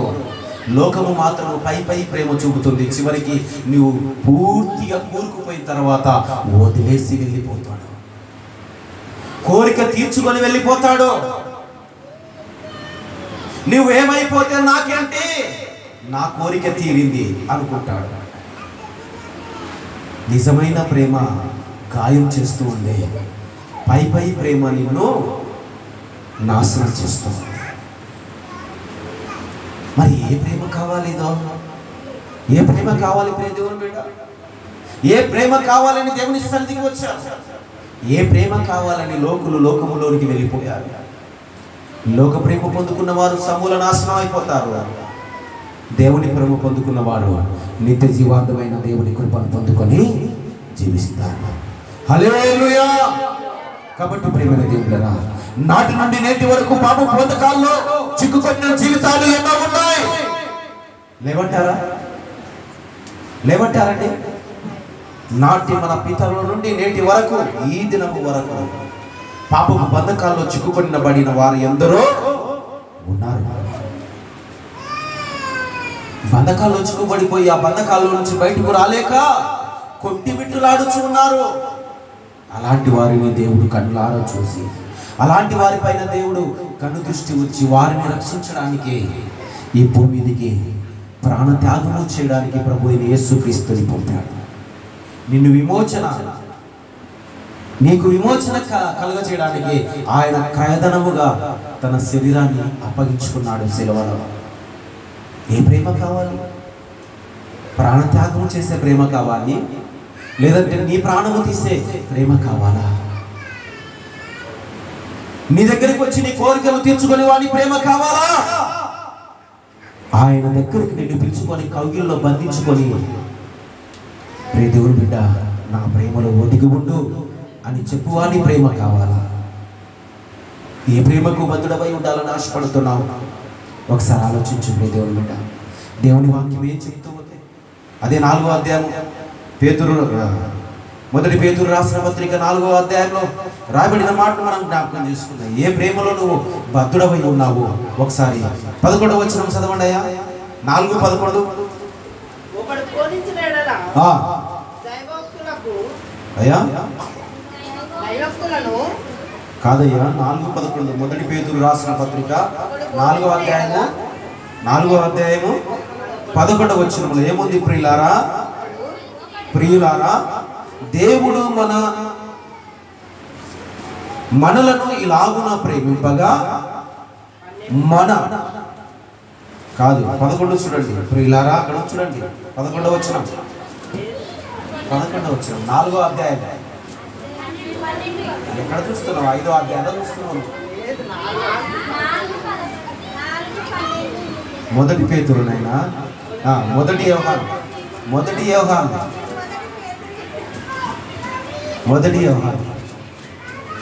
యోహాను రాసిన పత్రిక 4వ అధ్యాయం 11వ వచనం. ప్రియులారా, దేవుడు మనలను ఇలాగున ప్రేమింపగా మనము మనం ఒక్కరికొక్కడు ప్రేమింప బద్ధులమై ఉన్నాము. బద్ధులనగా బద్ధులు అంటే ఏంటి చెప్పండి అయ్యా? ప్రేమింపబద్ధులు, ప్రేమింపబద్ధులు చెప్పాలి. ప్రేమింపబద్ధులు. ఇప్పుడు నీ పిల్లవాడు ఉన్నాడు అనుకోండి, పిల్లలు ఉన్నారు అనుకోండి, వాడు ముద్దొచ్చాడు, ఏం చేస్తాం? ముద్దొస్తే పోతే పోరా అని చెప్పేసి వదిలేస్తామని. ముద్దొస్తున్నాడు కదా పిల్లవాడు అని చెప్పేసి దారిలో పోతున్నా కూడా పిల్లవాడు చక్కటి డ్రెస్ వేసుకొని చక్కగా నీట్గా స్నానం చేసి వాడికి పౌడర్ కొట్టి పెట్టి అక్కడ నిలబెట్టారంటాడు. అబ్బా చాలా చక్కగా ముద్దుగా ఉన్నాడు అని చెప్పి పోతూ అయినా కనీసం మన పిల్లవాడు కాకపోయినా వేరే పిల్లాడైనా అలా పోయి మూతి గిచ్చి అలా వెళ్ళిపోతా. అదే మన పిల్లవాడు మన దగ్గర ముద్దు వచ్చినాక ఉన్నాడు అనుకోండి, ఏం చేస్తాం? బాగా ఎత్తేసుకొని ఒక్కసారి ఇట్లా పైకి వేసి గట్టిగా కౌలించుకొని ఏం చేస్తాం? వానికి ఊపిరి ఆడినంతగా చేసి వానికి ముద్దులు పెట్టేస్తాం. అంటే ఇప్పుడు ఇక్కడ ఏం కనపడుతుంది? ప్రేమింప బద్ధుడు. ఆ ప్రేమకు బద్ధత, ఆ ప్రేమ అపారమైన ప్రేమ కుమరించే వారముగా ఒకరికొకరము అలాంటి ప్రేమను మనము చూపించుకోవాలి అని. అందుకే అంటున్నాడు, ఏమంటున్నాడు? ప్రియులారా, దేవుడు మనల్ని ఎలాగున ప్రేమింపగా, ఎలాగున ప్రేమించాడంట దేవుడు? 10వ వచనం చదివితే అర్థం. ఎలాగున ప్రేమించాడు? మనము దేవుని ప్రేమిస్తున్నామని కాదు, తానే మనల్ని ప్రేమించి మన పాపములకు ప్రాయశ్చిత్తమై ఉండుటకు తన కుమారుని పంపెను. ఇందులో ప్రేమ ఉన్నది. ఎవరికి పంపించుట విషయంలో ఏముందంట? ప్రభు అయిన యేసుక్రీస్తుని పంపించుట విషయంలో ప్రేమ ఉంది. ఆయన మనల్ని మొదటిగా ప్రేమించాడు. మనము ఫస్ట్ ఆయనను మనం ప్రేమించలేదు.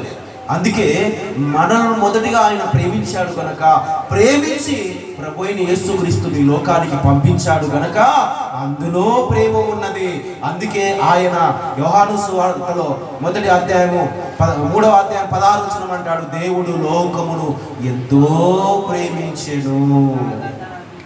చాలు. ఏం చేశాడు? లోకమును అంటే మనుషులను ఎంతో ప్రేమించాడు దేవుడు.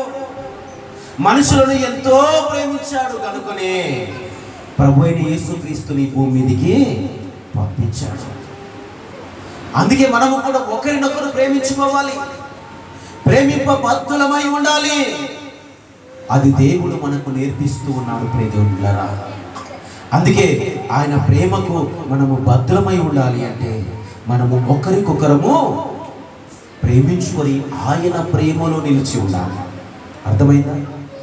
ఎక్కడ ఉండాలి? మనము ఆయన ప్రేమలో నిలిచి ఉండాలి. అనిల్ కుమార్ గారు చెప్పినట్టుగా అప్పుడు వాడాలి మనం. నేను ప్రేమలో పడ్డాను, నేను ప్రేమలో పడ్డాను. ఏ ప్రేమలో? యేసుక్రీస్తు ప్రేమలో పడ్డాను.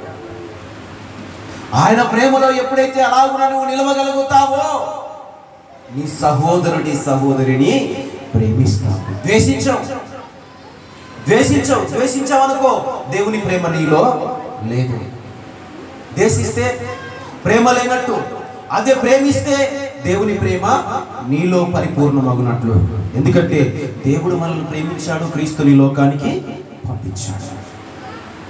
కాబట్టి ప్రియమైన దేవుని సంగమా, ప్రియమైన దేవుని బిడ్డలారా, అలాగున మనము ఒకరికొకరు ప్రేమింప బద్ధులమై ఉన్నామని దేవుని వాక్యము సెలవిస్తుంది. 12వ వచనం చదవండి అయ్యా. ఏ మానవుడును దేవుని ఎప్పుడునూ చూసి ఉండలేదు.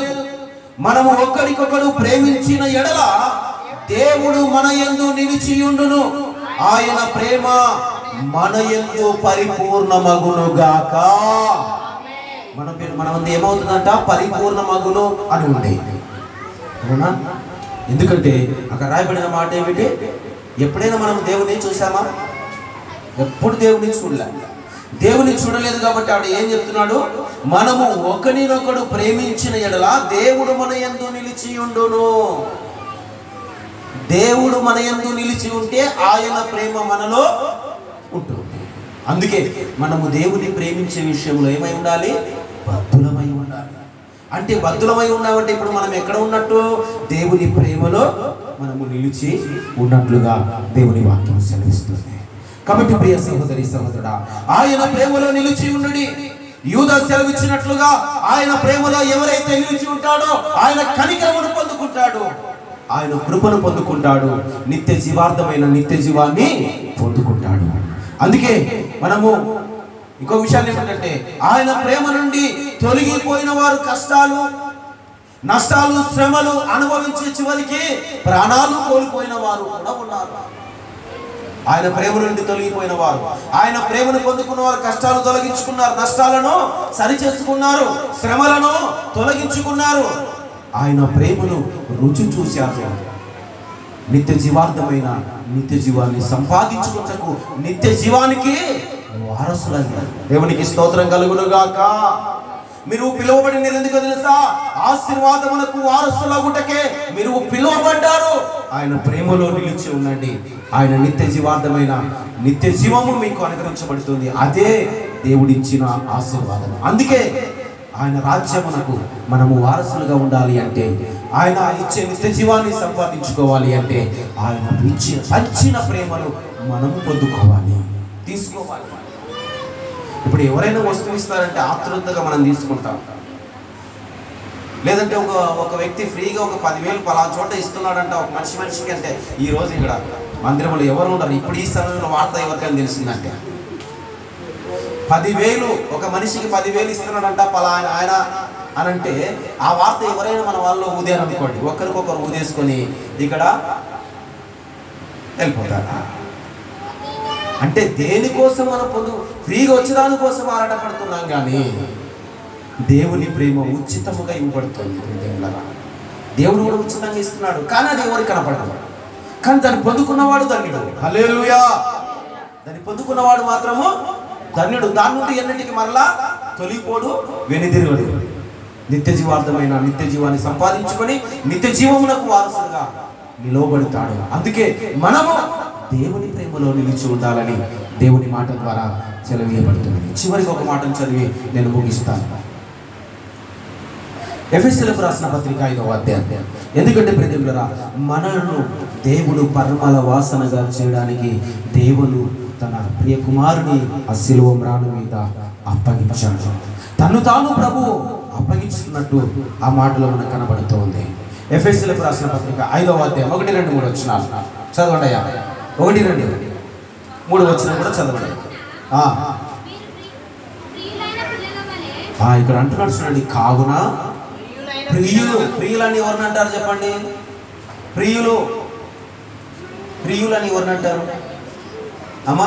చెప్పాలి. ప్రియులని ఎవరిని అంటారమ్మా? తెలిసిన వారు చెప్పండి. ప్రియులని ఎవరు అంటారు? ప్రియులు అంటే అయ్యా, ప్రియురాలు అంటే లేడీస్ అయ్యా. ప్రియులు అంటున్నా ఇక్కడ. నెక్స్ట్ అదే మాట చెప్పాను, నువ్వు చెప్పావు. ప్రియురాలు అంటే ఏంటి? ప్రియురాలు అంటే ఏంటి? నాకు ఇష్టమైనది. ప్రియురాలు అంటే నాకు ఇష్టమైనది. అవునా? అవునా కదా? ప్రియురాలు అంటే నాకు ఇష్టమైనది. ఇక్కడ ప్రియులు అంటున్నాడు. అంటే ఇప్పుడు ఎవరికి ఇష్టమైన వారముగా ఉండాలి మనము? అక్కడ ఏమని ఉంది చదవండి. ఇప్పుడు చెప్పండి, ఏమై ఉండాలి? ఇప్పుడు ఎవరికి ఇష్టంగా ఉండాలి మనము? ఎవరు మనము ఇష్టంగా ఉండాలి. ఇప్పుడు మనకు ఒకరికొకరు మనం ఇష్టంగా ఉండాలి. ఒకరికొకరు ఇష్టంగా ప్రియులైన పిల్లల వలె. పిల్లలు చూసారు ఎప్పుడైనా? పిల్లవాడు ఎవడో తెలియదు, ఈ పిల్లవాడు ఎవడో తెలియదు. ఇద్దరు ఆ తల్లి ఇద్దరి కింద పిల్లలు వదిలిపెట్టినాడు. వాడు ఏం చేస్తాడు తెలుసా? వెళ్ళి మూతులు ఇస్తాడు, ముక్కుకి ఇస్తాడు, చేతులు పట్టుకొని అనుకుంటాడు. అంటే వాళ్ళు ఎలా ఉన్నారు? వాళ్ళకి పరిచయం లేదు, అయినప్పటికీ వాళ్ళు ఎలా ఉన్నారు? ప్రియులుగా ఉన్నారు వాళ్ళు. అంటే అక్కడ చెప్తున్నాడు, వాళ్ళకి పరిచయం లేకపోయినా వారి ప్రేమను వాళ్ళు పంచుకుంటున్న ప్రియము, వారికి ఇష్టాన్ని వారు పంచుకుంటున్నారు అక్కడ. అందుకే అక్కడ పిల్లలతో పోలుస్తున్నారు. ప్రియులైన పిల్లల వలె. చదవయ్యా, పూర్తి చదవండి. మొదటి చదవయ్యా. కావున మీరు ప్రియులైన పిల్లల వలె దేవుని పోలి నడుచుకోండి. ఎవరిని పోలి నడుచుకోవాలంట? దేవుని పోలి ఎలా నడుచుకోవాలి? దేవుడు మనకు కనపడ్డా కదా. మన ముందు ఎవడైనా పోయాడు అనుకోండి, మనవాడు ఏం చేస్తాడు తెలుసా? హెచ్చులకి మనవాడు కూడా వాడిని వాడు ఒకలా చేస్తుంటే వాడు ఇంకా రెండింతలు చేసి చూపిస్తాడు వాడిని ఎక్కిరిస్తుంటాడు. అంటే అది పోలి వాడిని ఎక్కిరించడము. ఇది ఎక్కిరింత కనపడుతుంది. ఇక్కడ కూడా ఏం కనపడుతుంది? ప్రభు ఏం చేశాడు? మనకి ఏం చేశాడు? ప్రేమను పంచాడు. నీవు వ్యాధిలో ఉన్నప్పుడు నిన్ను ఆదరించాడు. నువ్వు బాధలో ఉన్నప్పుడు చేరదీశాడు. నీవు దుఃఖంతో ఉన్నప్పుడు నీ దుఃఖాన్ని ఆయన తీసివేశాడు. మరి ఇప్పుడు నువ్వేం చేయాలి? ప్రభు దుఃఖపడుతున్నాడా? ప్రభు ఏడుస్తూ ఉన్నాడా? ప్రభు బాధపడుతున్నాడా? ఇప్పుడు ఇంకొక చోట ఒక మాట ఉంది, మీరు బీదలకు ఇచ్చితే నాకు ఇచ్చినట్లే, నేను ఆకలి కొంటిని నాకు భోజనం పెడితే, నేను తప్పికొంటిని నాకు దాహం తీరుస్తుంది. అంటే ఇక్కడ ప్రభు ఏం చెప్తున్నాడు? అక్కడ శిష్యులు ఏమంటున్నారు? ప్రభువా, ఇవన్నీ నీకెప్పుడు చేశాం? మేము ఎప్పుడు చేయలేదే. అయ్యా, ఎవరినైతే మీరు కనికరించి ఇచ్చారో అందులో ప్రేమ, నేను పంచిన ప్రేమ మీరు పంచుతూ ఉన్నారు. నిన్ను వలని పొరుగు వారిని ప్రేమించమని చెప్పారు కదా, ఆ ప్రేమ మీరు వారికి పంచుతున్నారు. అయితే వారికి ఇచ్చారు కనుక మీరు నాకు ఇచ్చినట్లే, వారికి దాహం తీర్చారు కనుక నాకు ఇచ్చినట్లే. ఇప్పుడు దీంట్లో ఏం కనపడుతుంది? పోలి నడుచుకోవడము. పోలిక. ప్రభు ఏ మంచి కార్యాలు అయితే చేశాడో ఆ మంచి కార్యము మనము చేయాలి. ఇబ్బందులు ఉన్న వారిని ఏం చేయాలి? పరామర్శించాలి. దేవుని వాక్యం చెప్తుంది. చూడండి, యాకోబు రాసిన పత్రిక 1వ అధ్యాయం 27వ వచనం. యాకోబు రాసిన పత్రిక 1వ అధ్యాయం 27వ వచనంలో అక్కడ ఉండొచ్చు ఒక మాట.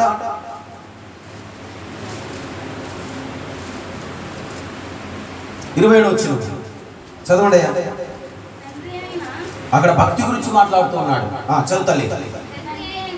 తండ్రి అయిన దేవుని ఎదుట పవిత్రమును నిష్కలంకమునైన భక్తి ఏదనగా దిక్కులేని పిల్లలను, విధవరాండ్లను వారి ఇబ్బందులలో పరామర్శించుటయు, ఇహలోక మాలిన్యతను అంటకుండగా తన్ను తాను కాపాడుకొనుటయే.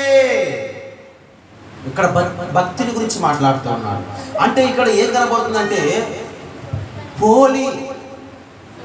ప్రేమ ఇహలోక మాలిన్యత అంటకుండగా ఏం చేయాలంట?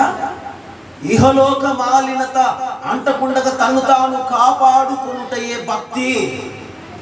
ఇప్పుడు మనం భక్తిని చూపించాలి, విశ్వాసాన్ని చూపించాలి. ఇహలోక మాలిన్యత అంటే ఏంటి? ఇహము అనగా ఈ లోకము, మాలిన్యత కల్మషము, అపరిశుద్ధత, అపవిత్రత. మాలిన్యత అంటే చెడినది, బాగలేనిది. ఇలా చెప్పుకుంటూ పోతే మాలిన్యాన్ని గురించి ఎన్నో అర్థాలు వస్తాయి. అందుకే అంటున్నాడు, ఈ లోకములో ఉన్నారు కదా, ఆ లోకములో ఉన్నది, ఈ లోకము లోపల ఉన్నది ఇహలోక అనగా ఈ లోకములో ఉన్న మాలిన్యతను అంటకుండా నిన్ను నీవు కాపాడుకుంటా. ఏం చేయాలంట? కాపాడుకోవట. ఏమిటి ఆ కాపాడుకుంటా అంటే? దిక్కులేని, ఇక్కడ అంటున్నాడు చూడండి, అపవిత్రమును నిష్కలంకమైన భక్తి ఏదనగా దిక్కులేని పిల్లలను, విధవరాలను వారి ఇబ్బందులో పరామర్శించుటయే. ఇప్పుడు ఏం చేయాలి? దేవుని పోలి నడుచుకోవాలంటే ఇబ్బందులే కలుగుచున్న వారిని, దిక్కులేని వారిని మనము ఆదరించేవారుగా ఉండాలి. దేవునికి స్తోత్రం కలుగునుగాక. అందుకే ప్రియమైన దేవులారా, చదవయ్యా ఎఫెసీయులకు రాసిన పత్రిక 5:5వ అధ్యాయం చదవండి. కాబట్టి మనము ప్రియులైన పిల్లల వలె దేవుని పోలి నడుచుకోవడం అంటే ఇహలోక మాలిన్యత అంటకుండగా, మరి ఎవరైతే చేతగాని వారిగా ఉన్నారో, ఎవరైతే బలహీనంగా ఉన్నారో వారిని పరామర్శించుటే మన భక్తిని కాపాడుకొనట. దేవుడు మనకు అది నేర్పించిన భక్తి, విశ్వాసము, ప్రేమ అని కూడా చెప్పుకోవచ్చు. చదువు. క్రీస్తు ఏం చేశాడంటమ్మా? ఏం చేశాడు ప్రభు? పాపిని, మిమ్మును అనగా పాపులను ప్రేమించుటకు ప్రభు అయిన యేసుక్రీస్తు ఈ లోకానికి వచ్చాడు. అందుకే అంటున్నాడు, క్రీస్తు మిమ్మును ప్రేమించి పరిమళ వాసనగా ఉండుటకు, మన కొరకు తన్ను తాను దేవునికి అర్పణగాను బలిగాను అప్పగించుకొనెను. ఈయననే మిమ్మును ప్రేమ కలిగి నడుచుకొనుడి. దేవునికి స్తోత్రం కలుగును గాక. హల్లెలూయా. ఏమి కలిగి నడుచుకోవాలంట? ఏమి కలిగి నడుచుకోవాలి? దేవుడు ఏం చేశారు నీకు ప్రేమ కలిగి నడుచుకోవడానికి? ఎన్నో చేశాడు దేవుడు, మనకు ఎన్నో చేసి పెట్టాడు. అందుకే ఇహలోక మాలిన్యత అంటకుండగా మనం కాపాడుకోవాలి. ఎందుకంటే నిన్ను సువాసనగా మార్చడానికి మన పాపము బదులుగా ఆయన మరణము పొందాడు. అందుకే మనము కూడా ఒకరికొకరు ప్రేమగా నడుచుకోవాలి. ద్వేషించుకోవద్దు, కక్ష పెంచుకోవద్దు, అసూయ పెంచుకోవద్దు, దూషణకరమైన మాటలు మాట్లాడుకోవద్దు. దేవుడు చెబుతున్న మాటలు ప్రియదేవులారా, దేవుని ప్రేమ కలిగి జీవించాలి అంటే ఒకరికొకరు ప్రేమ కలిగి నడుచుకోవాలి. ఈ ప్రేమ శరీర సంబంధమైనది కాదు, ఆత్మ సంబంధమైనది. ఇద్దరు యవన బిడ్డలు మధ్యలో పుట్టే ప్రేమ కాదు ఇది. దేవునికి, సంఘమునకు, విశ్వాసునికి మధ్యలో పుట్టిన ప్రేమ ఇది. ఇద్దరు యవన బిడ్డల మధ్యలో పుట్టిన ప్రేమ శరీర కోరికలు తీర్చుకోవడానికి. ఇక్కడ సంఘానికి, దేవునికి మధ్య పుట్టిన ప్రేమ ఆయన నిత్య రాజ్యానికి నడిపించే ప్రేమ. ఈ ప్రేమను మనము కలిగి ఉండాలి. అందుకే నిన్ను సువాసనగా మార్చడానికి ప్రభువైన యేసుక్రీస్తు తన్ను తాను అప్పగించుకున్నాడు. అందుకే నిన్ను ప్రేమించి పరిమళ వాసనగా చేయుటకు తన్ను తాను ఆయన బలిగాను అర్పించుకున్నాడు అని దేవుని వాక్యం సెలవిస్తుంది. ఏ ప్రేమ కావాలి ప్రియ సహోదరి సహోదరుడా? ఏ ప్రేమలో నువ్వు నిల్చున్నావు ప్రియ సహోదరి సహోదరుడా? ఏ ప్రేమలో ఉంటూ ఉన్నావు? ఏ ప్రేమకు నువ్వు భద్రమై ఉంటూ ఉన్నావు? దేవుడు ప్రశ్నిస్తున్నాడు ఈ దినాన. ఆ ప్రశ్నకు నీలో సమాధానం ఉందా? ఆ ప్రశ్నకు నీలో సమాధానం ఉంటే ధైర్యముగా ఆయన ఎదుట నువ్వు నిలబడి ఒప్పుకొని మరలా ఎన్నటికి దానిని తీసుకోకుండా దేవుని ప్రేమలో నిలిచి ఉంటాం. కాబట్టి ప్రియమైన వారలారా, సహోదరి సహోదరులారా, దేవుని వాక్యము సెలవిబడినట్టుగా ఆయన ప్రేమలో మనము బద్ధులమై ఉండాలి. ఆయన మనల్ని ప్రేమించాడు, ఆయన మనల్ని ఆదరించాడు, ఆయన మనను చేరదీశాడు. ఇందులో ప్రేమ ఉన్నది. ఆయనే నిజమైన ప్రేమికుడు. ఈ లోకములో ప్రేమించే ప్రేమికులందరూ స్వార్థపూరులు, కోరికలు తీర్చుకుని వారి కోరికల ప్రకారంగా మనము నడుచుకోకూడదు. ఇద్దరు యవన బిడ్డల మధ్యలో పుట్టిన ఆ ప్రేమ ఉండవచ్చు, ఇక తల్లిదండ్రుల మధ్యలో ఉండ ప్రేమ కావచ్చు, ఇంకా ఎవరి మధ్యలోనైనా లోక సంబంధమైన ప్రేమ పుట్టినా అందులో స్వార్థం ఉన్నది. నిజమైన స్నేహితుడు విడవక ప్రేమిస్తాడు. ఆయనే ప్రభు అయిన యేసుక్రీస్తు. ఆ ప్రేమలో మనము ఒదిగి ఉండి ఒకరికొకరు ప్రేమించిన విషయంలో బద్ధులమై ఉండి ఆ ప్రేమను పొందుకుందాం. దేవుడు అట్టి ప్రేమను మనందరిలో నిలిపి ఆయన రాజ్యమునకు అనగా నిత్య రాజ్యానికి మనందరినీ వారసులుగా చేయునుగాక. ఆయన ప్రేమలో మనను ఆయన రాకడ వరకు నిలబెట్టునుగాక. హల్లెలూయా, హల్లెలూయా. మంచిది. చెప్పబడిన వాక్య నిమిత్తమై ప్రార్థన చేసుకుందాం. దేవుడు తన పరిశుద్ధ లేఖనాన్ని దీవించి ఆశీర్వదించునుగాక. Praise the Lord. ప్రార్థన చేసుకుందాం. అందరూ తల వంచండి. అందరూ అలాగే మోకరించండి. అందరూ మోకరించండి. మరి వాళ్ళ ఆరాధన మరి ఒకసారి అందరం లేచి నిలబడదాం. చాలాసేపు అయింది కదా నిలబడి. కూర్చొని అందరం లేచి నిలబడదాం. నిలబడండి, అందరూ లేచి నిలబడ్డామా? లేచి నిలబడి మరి దేవుడు చేసిన ఇంతవరకు చక్కటి వర్తమానం చేత మనని బలపరిచిన దేవుడు, మహిమాన్వితుడు, గొప్పవాడు, శక్తివంతుడు, జీవము కలిగిన వాడు, ఎవరికి వారు. మరి దేవా, ఇంతవరకు నాతో మాట్లాడావయ్యా, నన్ను ఆదరించావయ్యా, నన్ను ప్రేమించావయ్యా, నా కొరకు ప్రాణము పెట్టావయ్యా. నీ ప్రేమలో మేము ఒదిగుడుటకు నా తండ్రి నీ ప్రేమను మాకు అనుగ్రహించావయ్యా. నీ కృప వెంబడి కృపను మాకు దయచేసావు తండ్రి. యేసయ్యానికి స్తోత్రాలు, యేసయ్యానికి స్తోత్రాలు.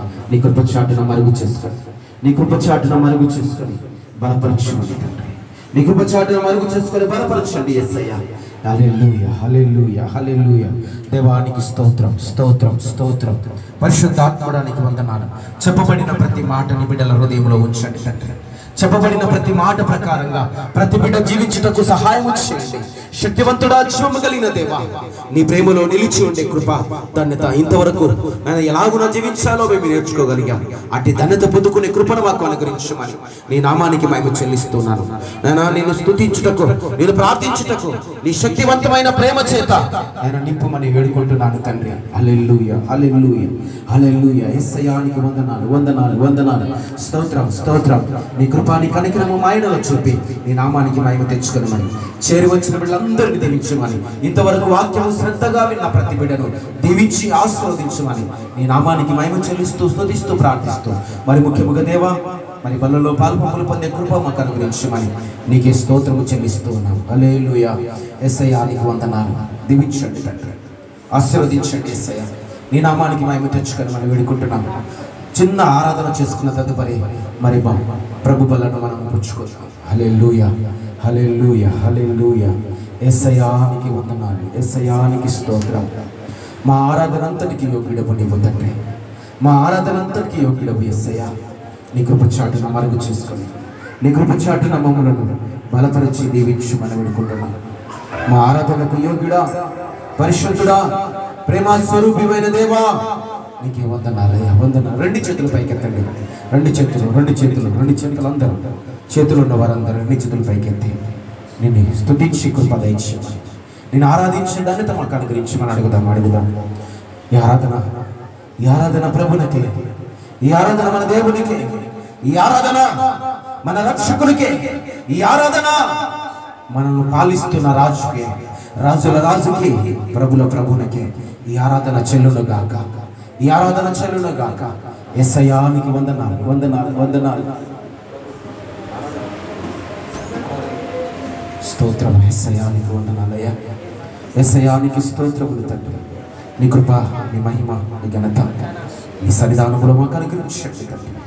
అందరం స్తోత్రం చేద్దాం, స్తోత్రం చేద్దాం, స్తోత్రం చేద్దాం. స్తోత్రం, స్తోత్రం, స్తోత్రములు యేసయ్యా, స్తోత్రములు యేసయ్యా. ప్రేమాపూర్ణుడమైన దేవ, సర్వశక్తి సంపన్నుడమైన తండ్రి, కనికరము కలిగిన యేసయ్యా, నీ నామ మహిమార్థమై మమ్మలను బలపరచుమని నీ సన్నిధానములో వేడుకుంటున్నాం, నీ సన్నిధానములో వేడుకుంటున్నామయ్యా. మా ఆరాధనకు యోగ్యుడవు నీవే, మా ఆరాధనకు యోగ్యుడవు నీవే. ఎంతమంది అయితే నమ్ముతున్నారు ప్రేమ దేవుడులారా? ఎంతమంది ఈ దినమున దేవుని నమ్ముతూ ఉన్నారు? ఎంతమంది విశ్వసిస్తున్నారు? ఎంతమంది దేవుని ప్రేమలో నిలిచి ఉన్నారు? ఆకాశమందు నువ్వు తప్ప మాకెవరు లేరయ్యా అని ఎంతమంది నమ్ముతూ ఉన్నారు? నమ్మిన నీవు నమ్ముతున్న నీవు ఆయన సన్నిధానంలో దేవుని ఆరాధించు, దేవుని ఆరాధించు, దేవుని ఆరాధించు. యేసు రాజ్యానికి వందనాలు, వందనాలు, వందనాలు. స్తుతి కలుగునుగాక, స్తుతి కలుగునుగాక, స్తుతి కలుగునుగాక. మహిమా ప్రభావమును నీవే పొందుకొనుగాక. నీ ఆత్మ చేత మమ్మలను బలపరచుదుగాక, నీ శక్తి చేత మమ్మలను నింపుదుగాక. నీ ఆత్మలో, నీ ఆత్మలో, నీ శక్తితో మమ్మలను జీవముతో నింపుదుగాక.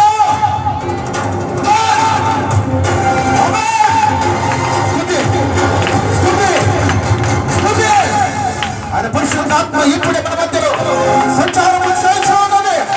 నువ్వు నమ్మితే ఆయన ఆత్మను పొందుకుంటావు, నువ్వు నమ్మితే ఆయన పొందుకుంటావు. అంతా మన వేల కోసమే, అంతా మన మంచి కోసమే. ఎల్లప్పుడూ నమ్ముతుందో మంచిదే. ఆమేన్. Praise the Lord. ఆమేన్. స్తోత్రం కలుగునుగాక, స్తుతి కలుగునుగాక. Praise the Lord. ప్రతి ఒక్కరి చేతులు మహిమపరచుకుందాం.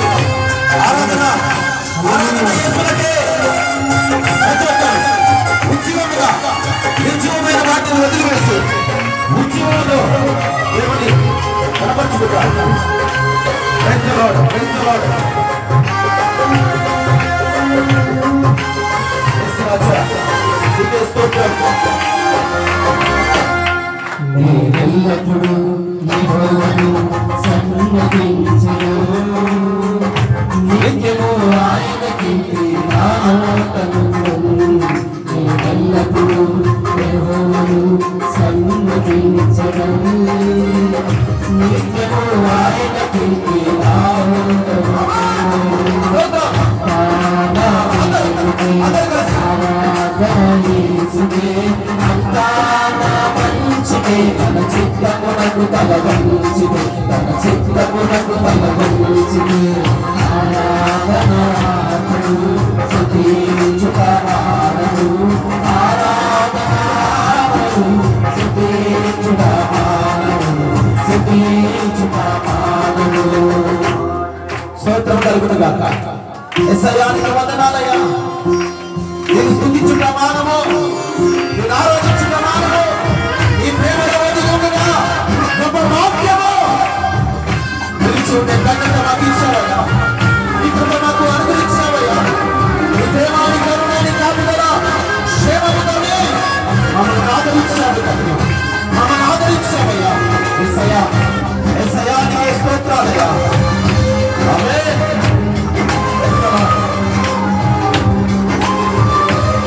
ప్రభువుకు మహిమ కలుగును గాక.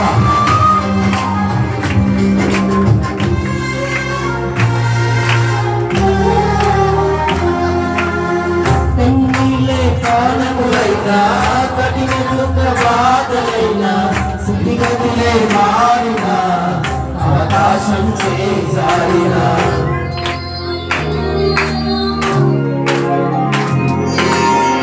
కన్నీలే కానములైనా కఠిన దుఃఖ బాధలైనా స్థితిగతులే మారినా అవకాశం చేసారినా మారదు యేసు ప్రేమ నిత్యుడైన తండ్రి ప్రేమ మారదు యేసు ప్రేమ నిత్యుడైన తండ్రి ప్రేమ మారదు యేసు ప్రేమ నిత్యుడైన తండ్రి ప్రేమ మారదు యేసు ప్రేమ నిత్యుడైన తండ్రి ప్రేమ అంతా నా మేలకై ఆరాధన యేసుకే అంతా నా మంచికే తన చిత్తమునకు తల వంచితే తన చిత్తమునకు తల వంచితే ఆరాధనాత్మను స్తుతించుటమానను ఆరాధనాత్మను స్తుతించుటమానను స్తుతించుటమానను. స్తోత్రం స్తోత్రం హల్లెలూయా. యేసయ్యానికి మహిమ కలుగును గాక. పరిశుద్ధమైన యేసునికి వందనాలు. మీ ఆత్మలోనే శక్తిలోనే నిత్య జీవాత్మైన కృప నాకు అనుగ్రహించబడుతూ ఉన్నది. యేసయ్యానికి మహిమ కలుగును గాక. యేసయ్యానికి మహిమ కలుగును గాక. ఆమేన్.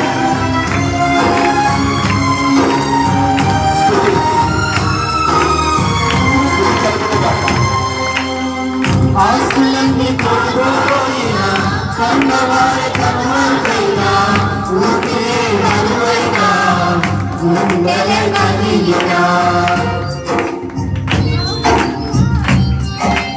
ఆమేన్. ఆస్తులన్నీ పోయినా కన్నవారి కన్నులైనా ఊపిరే నలువైనా గుండెలే కదిలినా యెహోవా ఇచ్చెను యెహోవా తీసుకొనెను యెహోవా ఇచ్చెను యెహోవా తీసుకొనెను ఆయన నామమునకే స్తుతి కలుగుగాక ఆయన నామమునకే స్తుతి కలుగుగాక.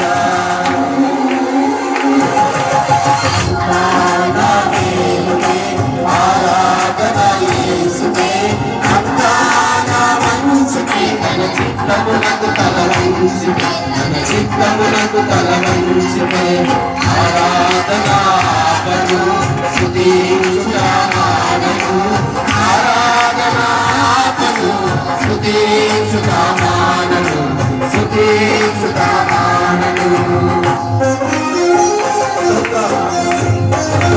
హల్లెలూయా హల్లెలూయా. నా నాయక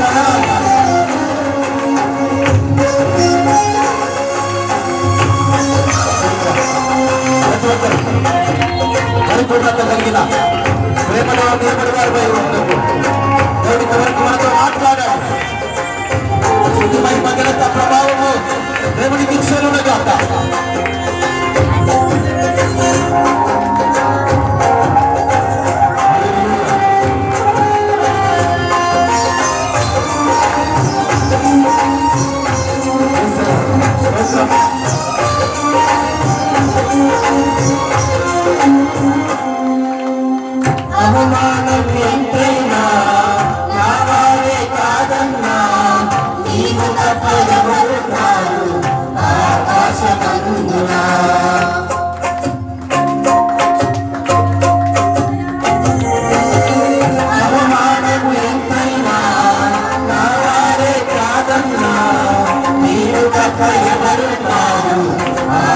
ఆకాశమందున యెహోవా ఉండగా ఏమీ నాకు అక్కరలేదు.